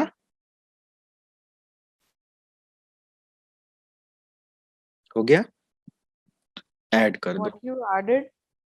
मतलब एक कॉम्प्लेक्स पासवर्ड देना है, कम से कम 8 डिजिट का। ठीक है, नीचे लिख कर आ रहा था ना, अब देखो ऐड यूजर में जब आप पासवर्ड करते हो तो mix upper case, lower case and try to use a number or 2, है ना। मतलब छोटा लेटर, बड़ा लेटर प्लस नंबर तीनों इस्तेमाल करना है, राइट। तभी ये चीज होगा, ऐड का ऑप्शन आएगा। ओके, तो बस एक यूजर मैंने यहाँ पे बना दिया और यूजर का नाम मैंने दिया लर्नर। अब यहाँ पे लर्नर आ गया, यहाँ पे CentOS आ गया। अब लर्नर पे मुझे क्लिक करके इसका आइकन वगैरह चेंज करना है तो ठीक है, इसकी बुक में लगा दिया क्योंकि यूजर के अकॉर्डिंग सूट कर रहा है। इस पे आ जाते हैं, ये CentOS है तो CentOS का हम कुछ ऐसे लगा देते हैं। एंड अभी मुझे कोई यूजर डिलीट करना है तो हम यहाँ से डिलीट कर देंगे। एंड आप चाहते हो जब आपकी मशीन लॉगिन हो, मतलब ऑन हो, तो बार बार आपको यूजर पासवर्ड और ये सब ना देना पड़े। कोई एक यूजर को आप डायरेक्टली लॉगिन कर दो, तो आप किसी भी यूजर पे, चाहे CentOS पे चाहे लर्नर वाले पे, ऑटोमेटिक लॉगिन इनेबल कर दें, तो आप जब भी सिस्टम को ऑन करेंगे तो ऑटोमेटिक किसी यूजर से ये ऑन हो जाएगा। तो ग्राफिकली ये सारी चीजें होती हैं। अभी बताओ किसी को कोई डाउट किसी भी लैब को लेकर? इजी है ना ग्राफिक से? तो अब यहाँ पे एक क्वेश्चन आता है कि कितना % कंपनी के अंदर अब ग्राफिकल काम कर पाएंगे? ना के बराबर कुछ नहीं। ग्राफिक्स से ना यूजर बनाना है ना कुछ करना है। बनाने को तो बना सकते हो, बट जितना बेटर आपको रिजल्ट कमांड से मिलेगा उतना बेटर आपको GUI और इससे नहीं मिलेगा। अभी आपके सामने रिजल्ट आएगा जब आपको कमांड से सारी चीजें अब यहाँ से बताया जाएगा। चलें आगे।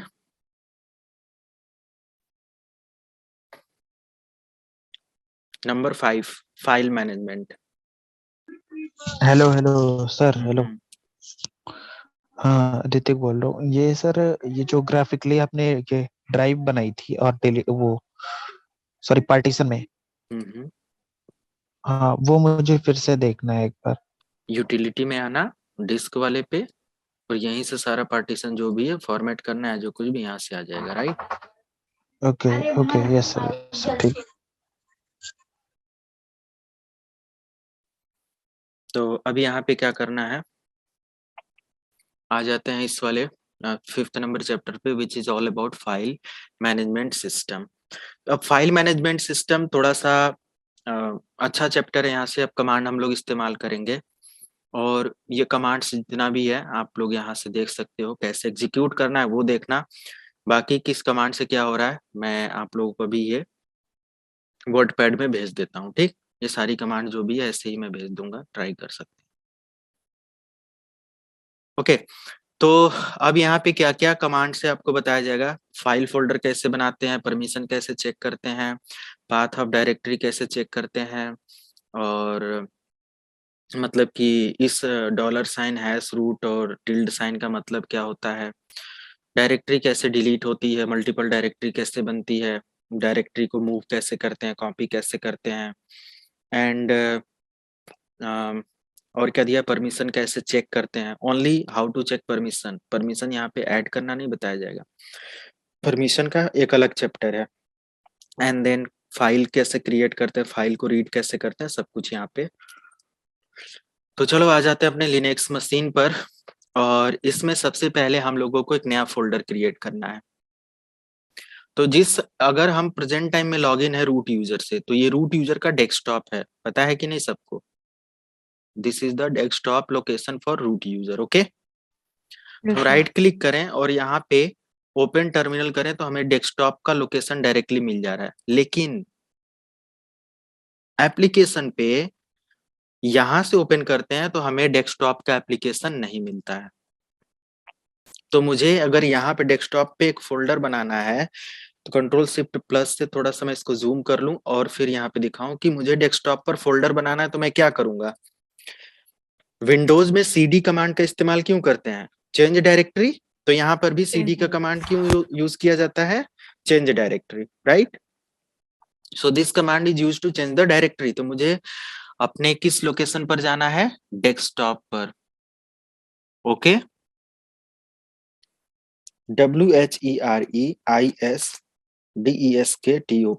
एंटर। जब मैंने पूछा वेयर इज डेस्कटॉप, तो ये कह रहा है कि डेस्कटॉप डेस्कटॉप पर है। अच्छा, WHEREIS where is slash enter, तो ये कह रहा है कि इस लोकेशन पर, और ये सारी चीजें हैं। तो इतने सारे स्लैश से ये डेटा लेकर दिया हमें। वेयर इज मतलब अगर जैसे मान लिया कि कोई भी एक पर्टिकुलर डायरेक्टरी आपने कहीं बना रखा है और उसका नाम आपको पता है, जैसे कि MKDIR, अभी बस जस्ट सर्च करने के लिए मैं बता रहा हूँ mkdir और मैंने स्लैश रूट के डाउनलोड के अंदर मैंने एक डायरेक्टरी बना दिया ll करके, और मुझे नहीं पता कि ll है कहाँ, और अगर हमारा लाइनक्स उसको ढूंढ सकता है तो इस कमांड से ढूंढ सकता है, वेयर इज ll एंटर। तो ये ll के बारे में बस इतना ही जानता है, ऐसा नहीं कि ये पूरा का पूरा, बट कुछ चीजें हैं जो कि ये ढूंढ के दे देगा। तो ट्राई कर सकते हो आप, वेयर इज हु एम आई, मैं कौन हूँ। तो करंट टाइम में जिस यूजर से आप लॉगिन है उसके बारे में बता देगा। तो हम किससे लॉगिन है, रूट यूजर से, तो ये अपने बारे में बता देगा। कैल लिखेंगे तो आपको पूरा कैलेंडर डिटेल ये दिखा देगा ऑन टर्मिनल। एंड अगर आप यहाँ पे लिखते हैं CLEAR क्लियर, तो आपकी पूरी स्क्रीन क्लियर हो जाएगा। HISTORY हिस्ट्री लिखेंगे तो आपका पूरा हिस्ट्री दिख जाएगा, कितनी कमांड आपने अभी तक एग्जीक्यूट किया है। तो मैंने अभी तक 50 कमांड एग्जीक्यूट किया है। जब से आप लोगों को पढ़ा रहा हूँ इतनी कमांड एग्जीक्यूट करी जा चुकी है। ओके,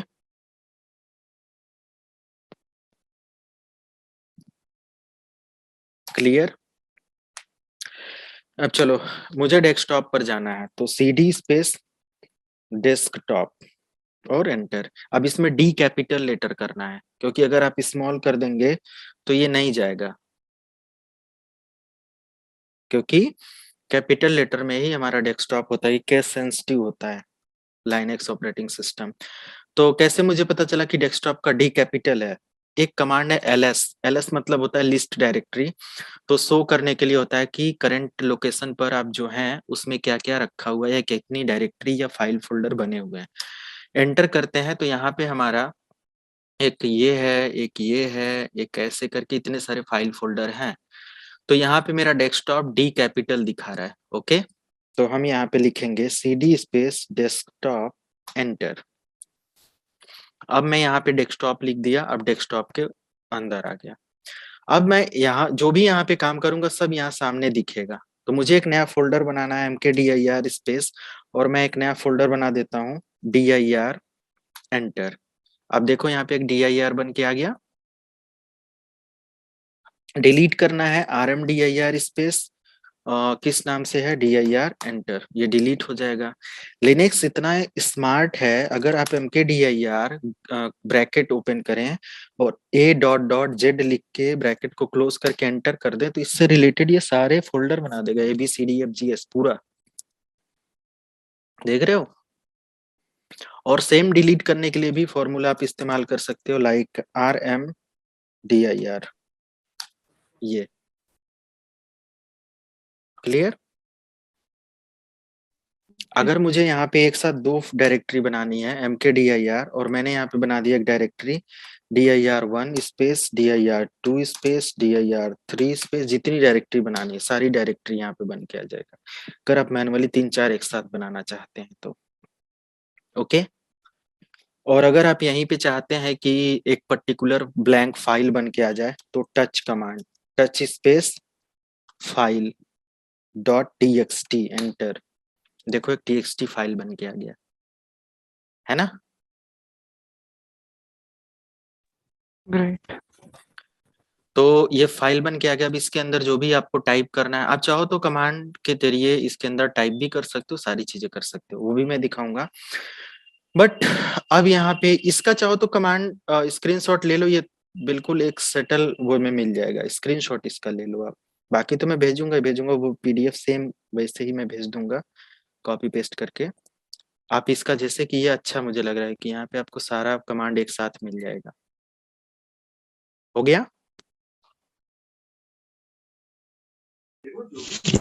यस सर हो गया।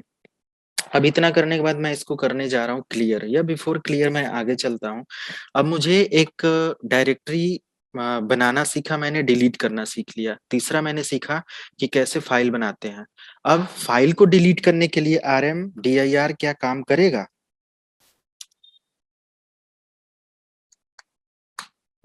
rmdir स्पेस फाइल का नाम फाइल .txt एंटर। नहीं, rmdir is used to delete और रिमूव डायरेक्टरी। RM का मतलब होता है रिमूव, DIR का मतलब होता है डायरेक्टरी, सिंपल। तो वो डायरेक्टरी के लिए, फाइल के लिए तो है नहीं। तो फाइल के लिए क्या होगा, किसी को है पता? RM space file dot txt, Y press करके एंटर कर दो, मतलब यस या नो करके ऐसे करके एंटर। ओके, तो फाइल को डिलीट करने के लिए क्या है command? Remove RM only. Okay, लेकिन लिनक्स इतना ज्यादा इनहेंस्ड है, ठीक है। तो हमने यहाँ पे 4 ऑप्शन देखा, फाइल फोल्डर बनाना और डिलीट करना। अब मैं चाहता हूँ कि एक ऐसा फाइल मैं क्रिएट करूँ और फाइल क्रिएट करते समय मैं उसके अंदर कंटेंट राइट कर पाऊँ। जैसे कि अगर मैं ब्लैंक फाइल क्रिएट करता हूँ तो टच लिखने के बाद फाइल डॉट txt, एक्सटेंशन नहीं देंगे तो भी, वो बस आपको समझाने के लिए कि डॉट txt से आपको क्लियर हो जाएगा कि या this is the file extension और यह फाइल क्रिएट हो रही है। बट अगर आप डायरेक्ट फाइल लिखेंगे तब भी आपको वही क्रिएट होगा। ओके, नहीं देंगे एक्सटेंशन तो भी, है ना? तो समझ में आया, दोनों से वही सेम चीज है। अब इसके अंदर आप कुछ लिखना चाहते हैं तो मैटर यहाँ पे लिख सकते हैं ऐसे, और आप सेव कर सकते हैं। सेव हो गया, क्लोज कर दीजिए। अब फाइल आपने ब्लैंक फाइल बनाया टच कमांड से। अब इस फाइल के अंदर आपने कुछ मैटर लिखा डबल क्लिक करके। अब इसके अंदर क्या लिखा उसको कमांड प्रॉम्प्ट पे पढ़ना है, तो लिखेंगे कैट स्पेस फाइल और एंटर। लिख के आ गया क्या क्या है इसके अंदर,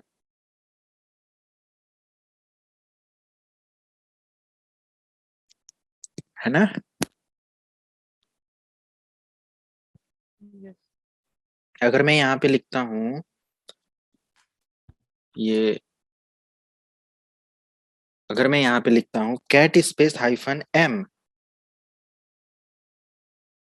या 2 फाइल एंटर, एक मिनट, कैट स्पेस,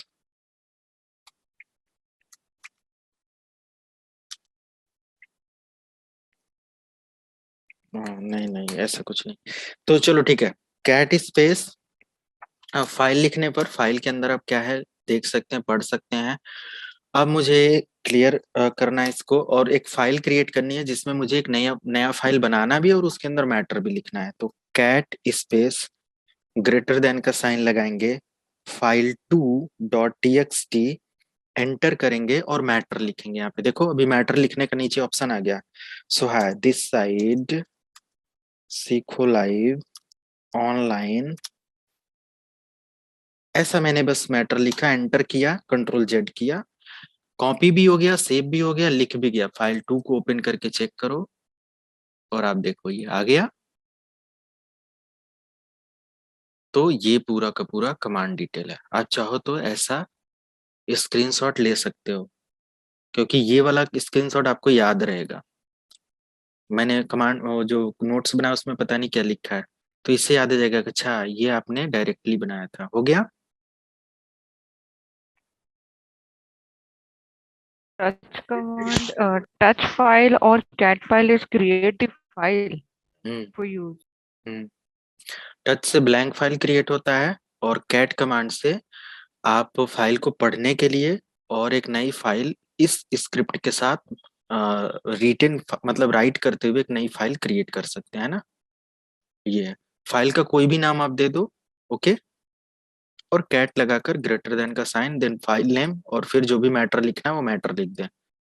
जैसे किसी ने बोला एक फाइल बनाओ उसके अंदर मेरा ढेर सारा मैटर लिखना है, ठीक है, तो आपने कैट लिखा फाइल का नाम, अब उसने बोला कि चलो एक फाइल बनाओ application, leave application, leave app dot txt, फिर बोला कि ठीक है बताओ क्या लिखना है, तो उसने बोला कि ऊपर लिखो डियर सर ऐसे करके, और जस्ट आप नीचे एंटर करिए, उसके बाद बोलिए कि जो भी मतलब मैटर है, I am this this this this this and जिस रिगार्डिंग आपने एप्लीकेशन लिखना था वो लिखने के बाद पूरा मैटर, एंड जस्ट नीचे आप सिग्नेचर एंड उसके बाद डेट एंड टाइम एंड जो भी मतलब है यहाँ पे अपना वो करके डेट एंड टाइम एंटर किया, कंट्रोल जेड से सेव कर दिया।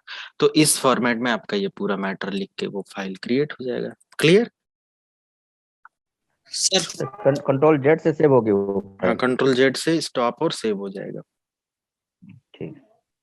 यहाँ सर पे ये अगर कोई मैटर शॉर्टकट कमांड मैं यूज कर रहा हूँ तो यहाँ पे आप देख सकते हो ये लिखा है, इस साइन का मतलब होता है कंट्रोल और इसका मतलब होता है, तो सामने ही है, ये साइन कंट्रोल जेड से हो रहा है। ओके, हाँ क्या कह रहे हैं? सर हो गया, डाउट क्लियर हो गया। हम्म, तो ठीक है, हमने फाइल और फोल्डर पर बस बनाना देखा। अब हमने डेस्कटॉप पर ढेर सारी डायरेक्टरी और फाइल बना दिया। मुझे कैसे पता चलेगा कि कितने सारे डायरेक्टरी और फाइल इस लोकेशन पर हैं? ls enter. अब देखो, जो जितनी डायरेक्टरी है वो ब्लू कलर से है और जितनी फाइल है वो व्हाइट कलर से है। अब याद रखना, लाइनेक्स के अंदर डिफॉल्ट कलर स्कीम अगर आपने नहीं बदला है तो ये चीज होता है, इसीलिए कोडिंग प्रोग्रामिंग में आपको हेल्प मिल जाती है। फाइल को चेंज कर रहे हो या फोल्डर के अंदर जा रहे हो आप, है ना, ये चीज। तो अगर मान लिया कि मुझे पता करना है कि लिख कर बता दे, मुझे डायरेक्टरी को लिख कर बता दे या फाइल को लिख कर बता दे, तो लाइनेक्स के अंदर अगर कोई फाइल को डिनोट करा जा रहा है तो डैश साइन से चेक किया जाएगा। जैसे अगर लिख कर आ रहा है डैश, इसका मतलब है दिस इज द फाइल। और अगर किसी साइन के आगे लिख कर आ रहा है डी, इसका मतलब है दिस इज द डायरेक्टरी। कैसे पता चलेगा? ls स्पेस हाइफन l लिख के एंटर कर दो। अब देखो, जो डायरेक्टरी है उसके सामने क्या लिख कर आ रहा है? डी। और जो फाइल है उसके सामने क्या आ रहा है? हाइफन। क्लियर? बट आपको कमांड एग्जीक्यूट करना पड़ेगा, ls space hyphen l। This command is use to check all directory and file with permission। अब ये परमिशन अभी आपको समझ में नहीं आएगा, रीड राइट एग्जीक्यूट की क्या परमिशन होती, कैसे क्या है, तो जब परमिशन के चैप्टर में आप जाएंगे तो आ जाएगा। बट इतना आपको याद रखें कि ls space hyphen l is use to check the file और डायरेक्टरी विद परमिशन। ओके, जहाँ पे डैश का मतलब होता है फाइल है ये, और जहाँ पे डी का मतलब होता है डायरेक्टरी है ये, अगर आप इस तरीके से चेक करते हैं। ओके,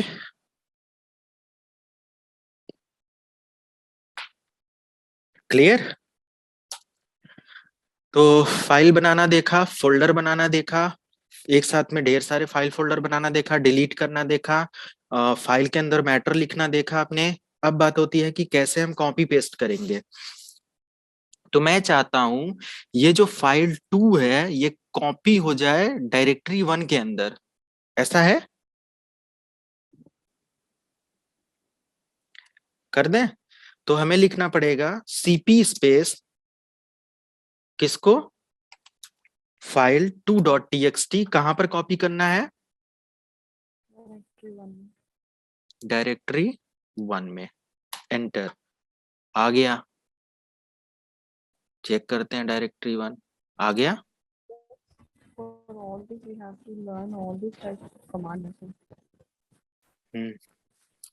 अब मैं एक काम करता हूँ, इस वाली डायरेक्टरी को डिलीट कर देता हूँ। मैंने यहाँ से इसको कर दिया मूव टू ट्रैश, डिलीट, और ट्रैश को कर दिया एम्प्टी। मैंने एक सिंपल कॉपी करने के लिए कमांड एग्जीक्यूट किया। अब मुझे कॉपी करना और चेक भी करना है कि मेरा कॉपी हुआ कि नहीं। मुझे यहाँ पे नहीं जाना है कि मैं जाऊं यहाँ पे देखूं, क्योंकि मैं जब बड़ा काम कर रहा हूँगा उस कंडीशन में क्या होगा कि हमारे सिस्टम पर या हमारे लिनक्स ऑपरेटिंग सिस्टम पर ये नहीं पता चलेगा कि हमारा कॉपी हुआ कि नहीं। या तो मैं कमांड पे काम कर लूं या तो जाके देखो उस लोकेशन पर। तो हम यहाँ पे एक मतलब कि स्क्रिप्ट के साथ या पर्टिकुलर बेस कमांड के साथ हम एडिशनल कुछ और कमांड ऐड करेंगे। लाइक अगर ये याद करना है तो कर लेंगे, नहीं तो सीपी स्टैंड फॉर कॉपी, किसी को भी कॉपी किसको करना है, कहाँ पे करना है, बस। नहीं तो अगर ये याद रख लेते हैं CP space hyphen rvf space, अब मुझे कॉपी करना है फाइल 2.txt को, कहाँ पर? dir1 के अंदर। अब देखो ये नीचे बता दिया कि फाइल 2.txt कहाँ पे भेज दिया गया, कॉपी हो गया आपके इस लोकेशन पर, है ना, एक रिजल्ट आ गया। और कोई भी यहाँ पे अनसक्सेसफुल या बैड कमांड का अपडेट नहीं आया, मतलब हमारी कमांड सक्सेसफुल हो गई। ठीक है, तो cp स्पेस हाइफन rvf ऐसे आप एग्जीक्यूट करके चाहो तो कहाँ से कहाँ कॉपी हुआ ये पता कर सकते हो। अब ls स्पेस मुझे पता करना है कि इस dir1 के अंदर ये आया कि नहीं, तो मैं यहीं से चाहूं तो कंफर्म कर सकता हूँ dir1 एंटर। तो dir1 के अंदर क्या है ना, फाइल 2.txt। फिर से क्लियर?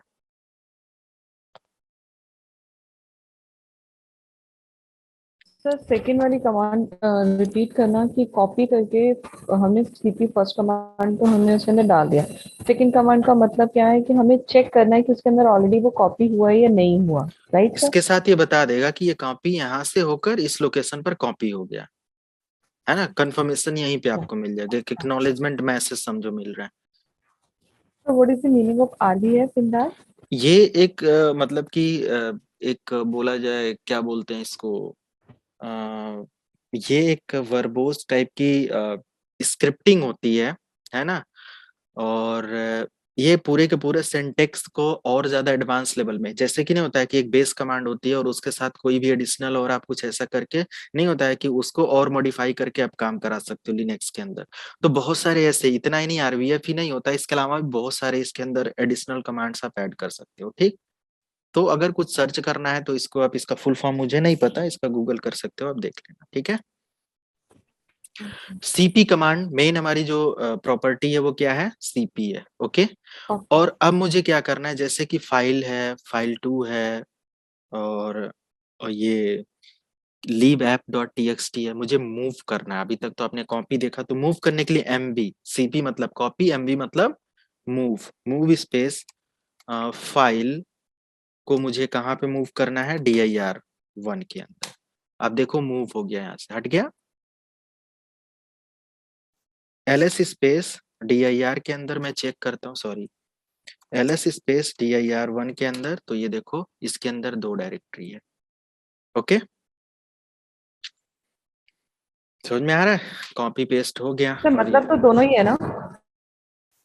कॉपी मतलब यहाँ पे भी वो फाइल है और यहाँ मतलब पर तो भी है। सेम ही है ना, मूव करना हो या कॉपी करना? अच्छा, वो डायरेक्ट वहाँ पे मूव हो गई, मूव का मतलब वहाँ डेस्कटॉप पे नहीं रहेगी, नहीं, एक ही जगह। मूव मतलब कट करके दूसरी जगह रख देना, दूसरी कॉपी जगह, ठीक है, मतलब 2 कॉपी मीन्स क्लोन बोथ। बनाना। हाँ, गॉट इट। ओके, तो ये चीज मैं क्लियर करता हूँ। तो कॉपी पेस्ट आपने देख लिया, मूव और पेस्ट आपने देख लिया, मतलब कॉपी कट कॉपी पेस्ट दोनों हो गया। अब यहाँ पे फाइल फोल्डर बनाना, सारी चीजें तो हो गया, कॉपी पेस्ट हो गया। अब क्या बचता है, अब अगर ये बेसिक सारी चीजें लर्न करना है, अब आपको पाथ याद करना पड़ेगा। पाथ मतलब कि ये dir कहाँ पर है, तो ये किसकी डायरेक्टरी है, रूट की। अगर आप यहाँ पे एग्जिट करके बाहर आ जाते हो, कितना भी 4 मिनट बाकी है 9 में, ठीक है, एग्जिट कर देते हैं हम, बिल्कुल बाहर आ गए। अब हम यहाँ से दोबारा टर्मिनल ओपन करते हैं। अब इस टर्मिनल को ओपन करके मैं सबसे पहले यहाँ पे आ जाऊं, और यहाँ से यहाँ पे आने के बाद इसका प्रेफरेंसेस मैं थोड़ा सा फॉन्ट इसका सेट कर दूं और बड़ा कर दूं, लाइक फॉन्ट एंड कलर जैसे बैकग्राउंड वगैरह कलर वगैरह देखो कितना अच्छा दिया हुआ है, कि थोड़ा सा बड़ा भी कर सकते हो आप। और यहाँ से आने के बाद मैं इसका फॉन्ट साइज थोड़ा बड़ा कर देता हूँ, ये मैं कर देता हूँ 18। ओके, सेलेक्ट, आप देखो बैकग्राउंड में हो गया। तो ये कहाँ से होता है, यहाँ से। ये तो बच्चों वाली सेटिंग है, ढूंढ लोगे आप लोग। अब यहाँ पे क्या करना है कि मुझे कुछ मैटर लिखना है, जैसे मैं इसको कर देता हूँ close without saving, save, close without saving, दोबारा से मुझे इसको ओपन करना। हाँ, हो गया। अब यहाँ पे क्या लिख के आ रहा है, कुछ ऐसे लिख के आ रहा है। ठीक है, मैं इसको कॉपी करता हूँ और यहाँ पे पेस्ट करता हूँ। ये मैंने पेस्ट किया। अब इसका मतलब पहले समझो, इस टर्मिनल पर ये जो पूरा लिख के आ रहा है इसका मतलब समझो। ये मतलब ब्रैकेट है, इसका कोई एक तरीके का ये एक सिंबल है। और यहाँ पे रूट का मतलब ये क्या होता है, रूट एक अलग चीज को रिप्रेजेंट करता है, @ अलग को प्रेजेंट करता है, लोकल होस्ट अलग प्रेजेंट करता है, और ये टिल्ड अलग प्रेजेंट करता है, और ये $साइन अलग प्रेजेंट करता है। जिसमें ये मतलब इसका ब्रैकेट का कोई मतलब नहीं है, ब्रैकेट बस उसको सेपरेट करने के लिए। तो यहाँ पे रूट का मतलब है this is the logged in user या लॉग्ड यूजर। लॉग्ड की स्पेलिंग सही है, लॉग्ड यूजर, जो इस समय लॉगिन है उसका यूजर मतलब नेम है ये। अगर मैं इस समय रोहन से लॉगिन होता, सोहन से लॉगिन होता, रूट यूजर से, रूट के अलावा मैंने क्या बनाया था, सेंटोस बनाया था, एक और यूजर बनाया था लर्नर, अगर मैं जिससे भी लॉगिन होता उसका नाम यहाँ पे आता। ओके, @ का मतलब क्या होता है, ये सिंपल एक सेपरेट कर रहा है, एक सेपरेटर बोल सकते हैं। @ एक सिंबल है जो आपके रूट यूजर मतलब यूजर के जस्ट बाद, और इसमें जो लोकल होस्ट लिख कर आ रहा है this is the machine name, या होस्ट नेम, मशीन नेम और होस्ट नेम।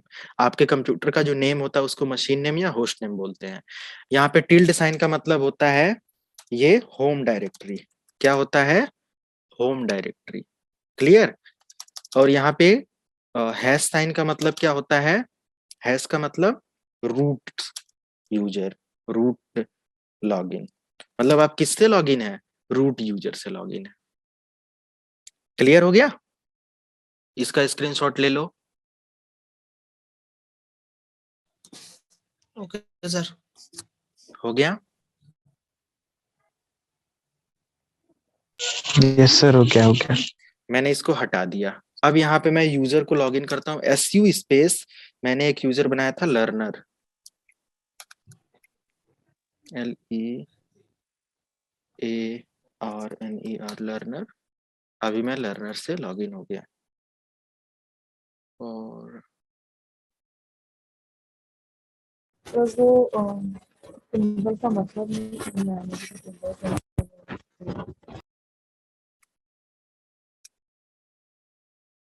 ठीक है। अब देखो मैं लर्नर जब दूसरे यूजर से लॉगिन हुआ, मैं इसको कॉपी करके दोबारा से यहाँ पे पेस्ट करा। अब देखो यहाँ पे क्या आ गया, पहले डॉलर साइन की जगह हैश दिख के आ रहा था, अभी डॉलर साइन आ गया। तो अब देखो यहाँ पे इसका मतलब बताओ, @ का मतलब बताओ, इसका मतलब बताओ, टिल्ड का मतलब बताओ, और इसका मतलब, ये क्या है? Logged user. ये सर लॉग यूजर है। तो ये हमारा लॉग्ड यूजर हो गया। ये हमारा एक सिंपल एक सिंबल है जो सेपरेट करने सेपरेट के कर लिए। रहा है कि सर, हाँ हाँ, हमारे लोकल होस्ट ये means machine name machine sir, name. Machine name, हाँ। मशीन नेम या होस्ट नेम इसको बोलते हैं। और टिल्ड का मतलब क्या होता है? Current directory. करंट मतलब यू, हाँ। जिस समय आप जिस डायरेक्टरी पर होंगे उसका यहाँ पे लोकेशन दिखाएगा। तो मैं यहाँ पे किस डायरेक्टरी पर हूँ? टिल्ड मतलब होम डायरेक्टरी पर। Okay, this is the current directory. हाँ। और ये करंट डायरेक्टरी में टिल्ड मतलब क्या होता है? होम डायरेक्टरी का साइन है। ओके, लाइनक्स में इन सब साइन का मतलब समझना, इसका मतलब होता है होम डायरेक्टरी। अगर मैं यहाँ पे डेस्कटॉप पर आ जाऊं, CD स्पेस डेस्कटॉप या CD स्पेस स्लैश रूट के डेस्कटॉप पर आ जाऊं या कुछ ऐसे करके, तो अभी जैसे मैं यहाँ पे आया था रूट वाले पे, तो मैं रूट की जगह पे यहाँ पे लॉग इन था, CD space slash root enter. अभी हमें परमिशन नहीं है ये, क्योंकि मैं किससे लॉग इन हो गया हूँ? लोकल यूजर लर्नर से। से, लोकल हाँ। यूजर से। लोकल, तो ये डॉलर साइन का मतलब क्या है? Local user. Local user which have no root permission. Okay, अब मुझे यहाँ पे SU मतलब स्विच यूजर, और किससे लॉगिन करना है? रूट से। रूट का पासवर्ड पूछ रहा है, तो मैं रूट का पासवर्ड यहाँ पे देकर एंटर करता हूँ। देखो अभी मैं किससे लॉगिन हो गया? रूट से। CD डॉट डॉट से एक एक स्टेप आप बाहर आ सकते हैं। सॉरी, CD डॉट लिख के एंटर मार देंगे, या CD स्पेस डायरेक्ट टिल्ड लिख के एंटर कर दें, तो आप डायरेक्टली होम डायरेक्टरी पर आ जाएंगे। देखो, ओके, समझ में आ रहा है? तो इसका मतलब होता है अब इन्हीं सब चीजों पे हमें काम करना। अब देखो रूट यूजर से लॉगिन कर गए तो हम यहाँ पे आ गए। अगर इसको भी नोट करना है तो कर सकते हैं, नहीं तो बस यही सारी चीजें हैं। ठीक, क्लोज कर दें। कुछ समझ में आया? कमांड कितनी अच्छी। अरे सर एक मिनट, मुझे उसका स्क्रीनशॉट लेना था। मैं अभी भेज देता हूँ उसका पूरा का पूरा आपको नोट, ठीक है? ओके।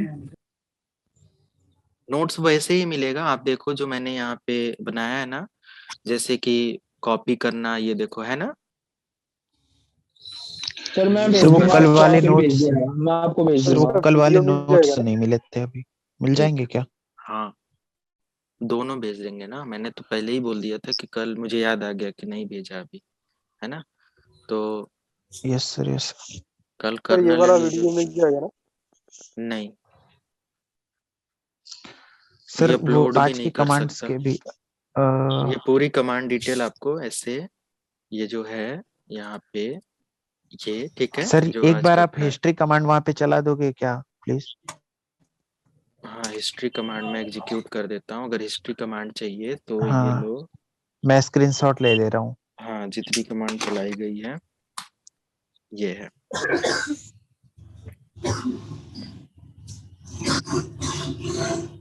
पहले ये 50 तक इतना ले लो, हो गया सबका। Yes sir. फिर ये 50 तक हो गया।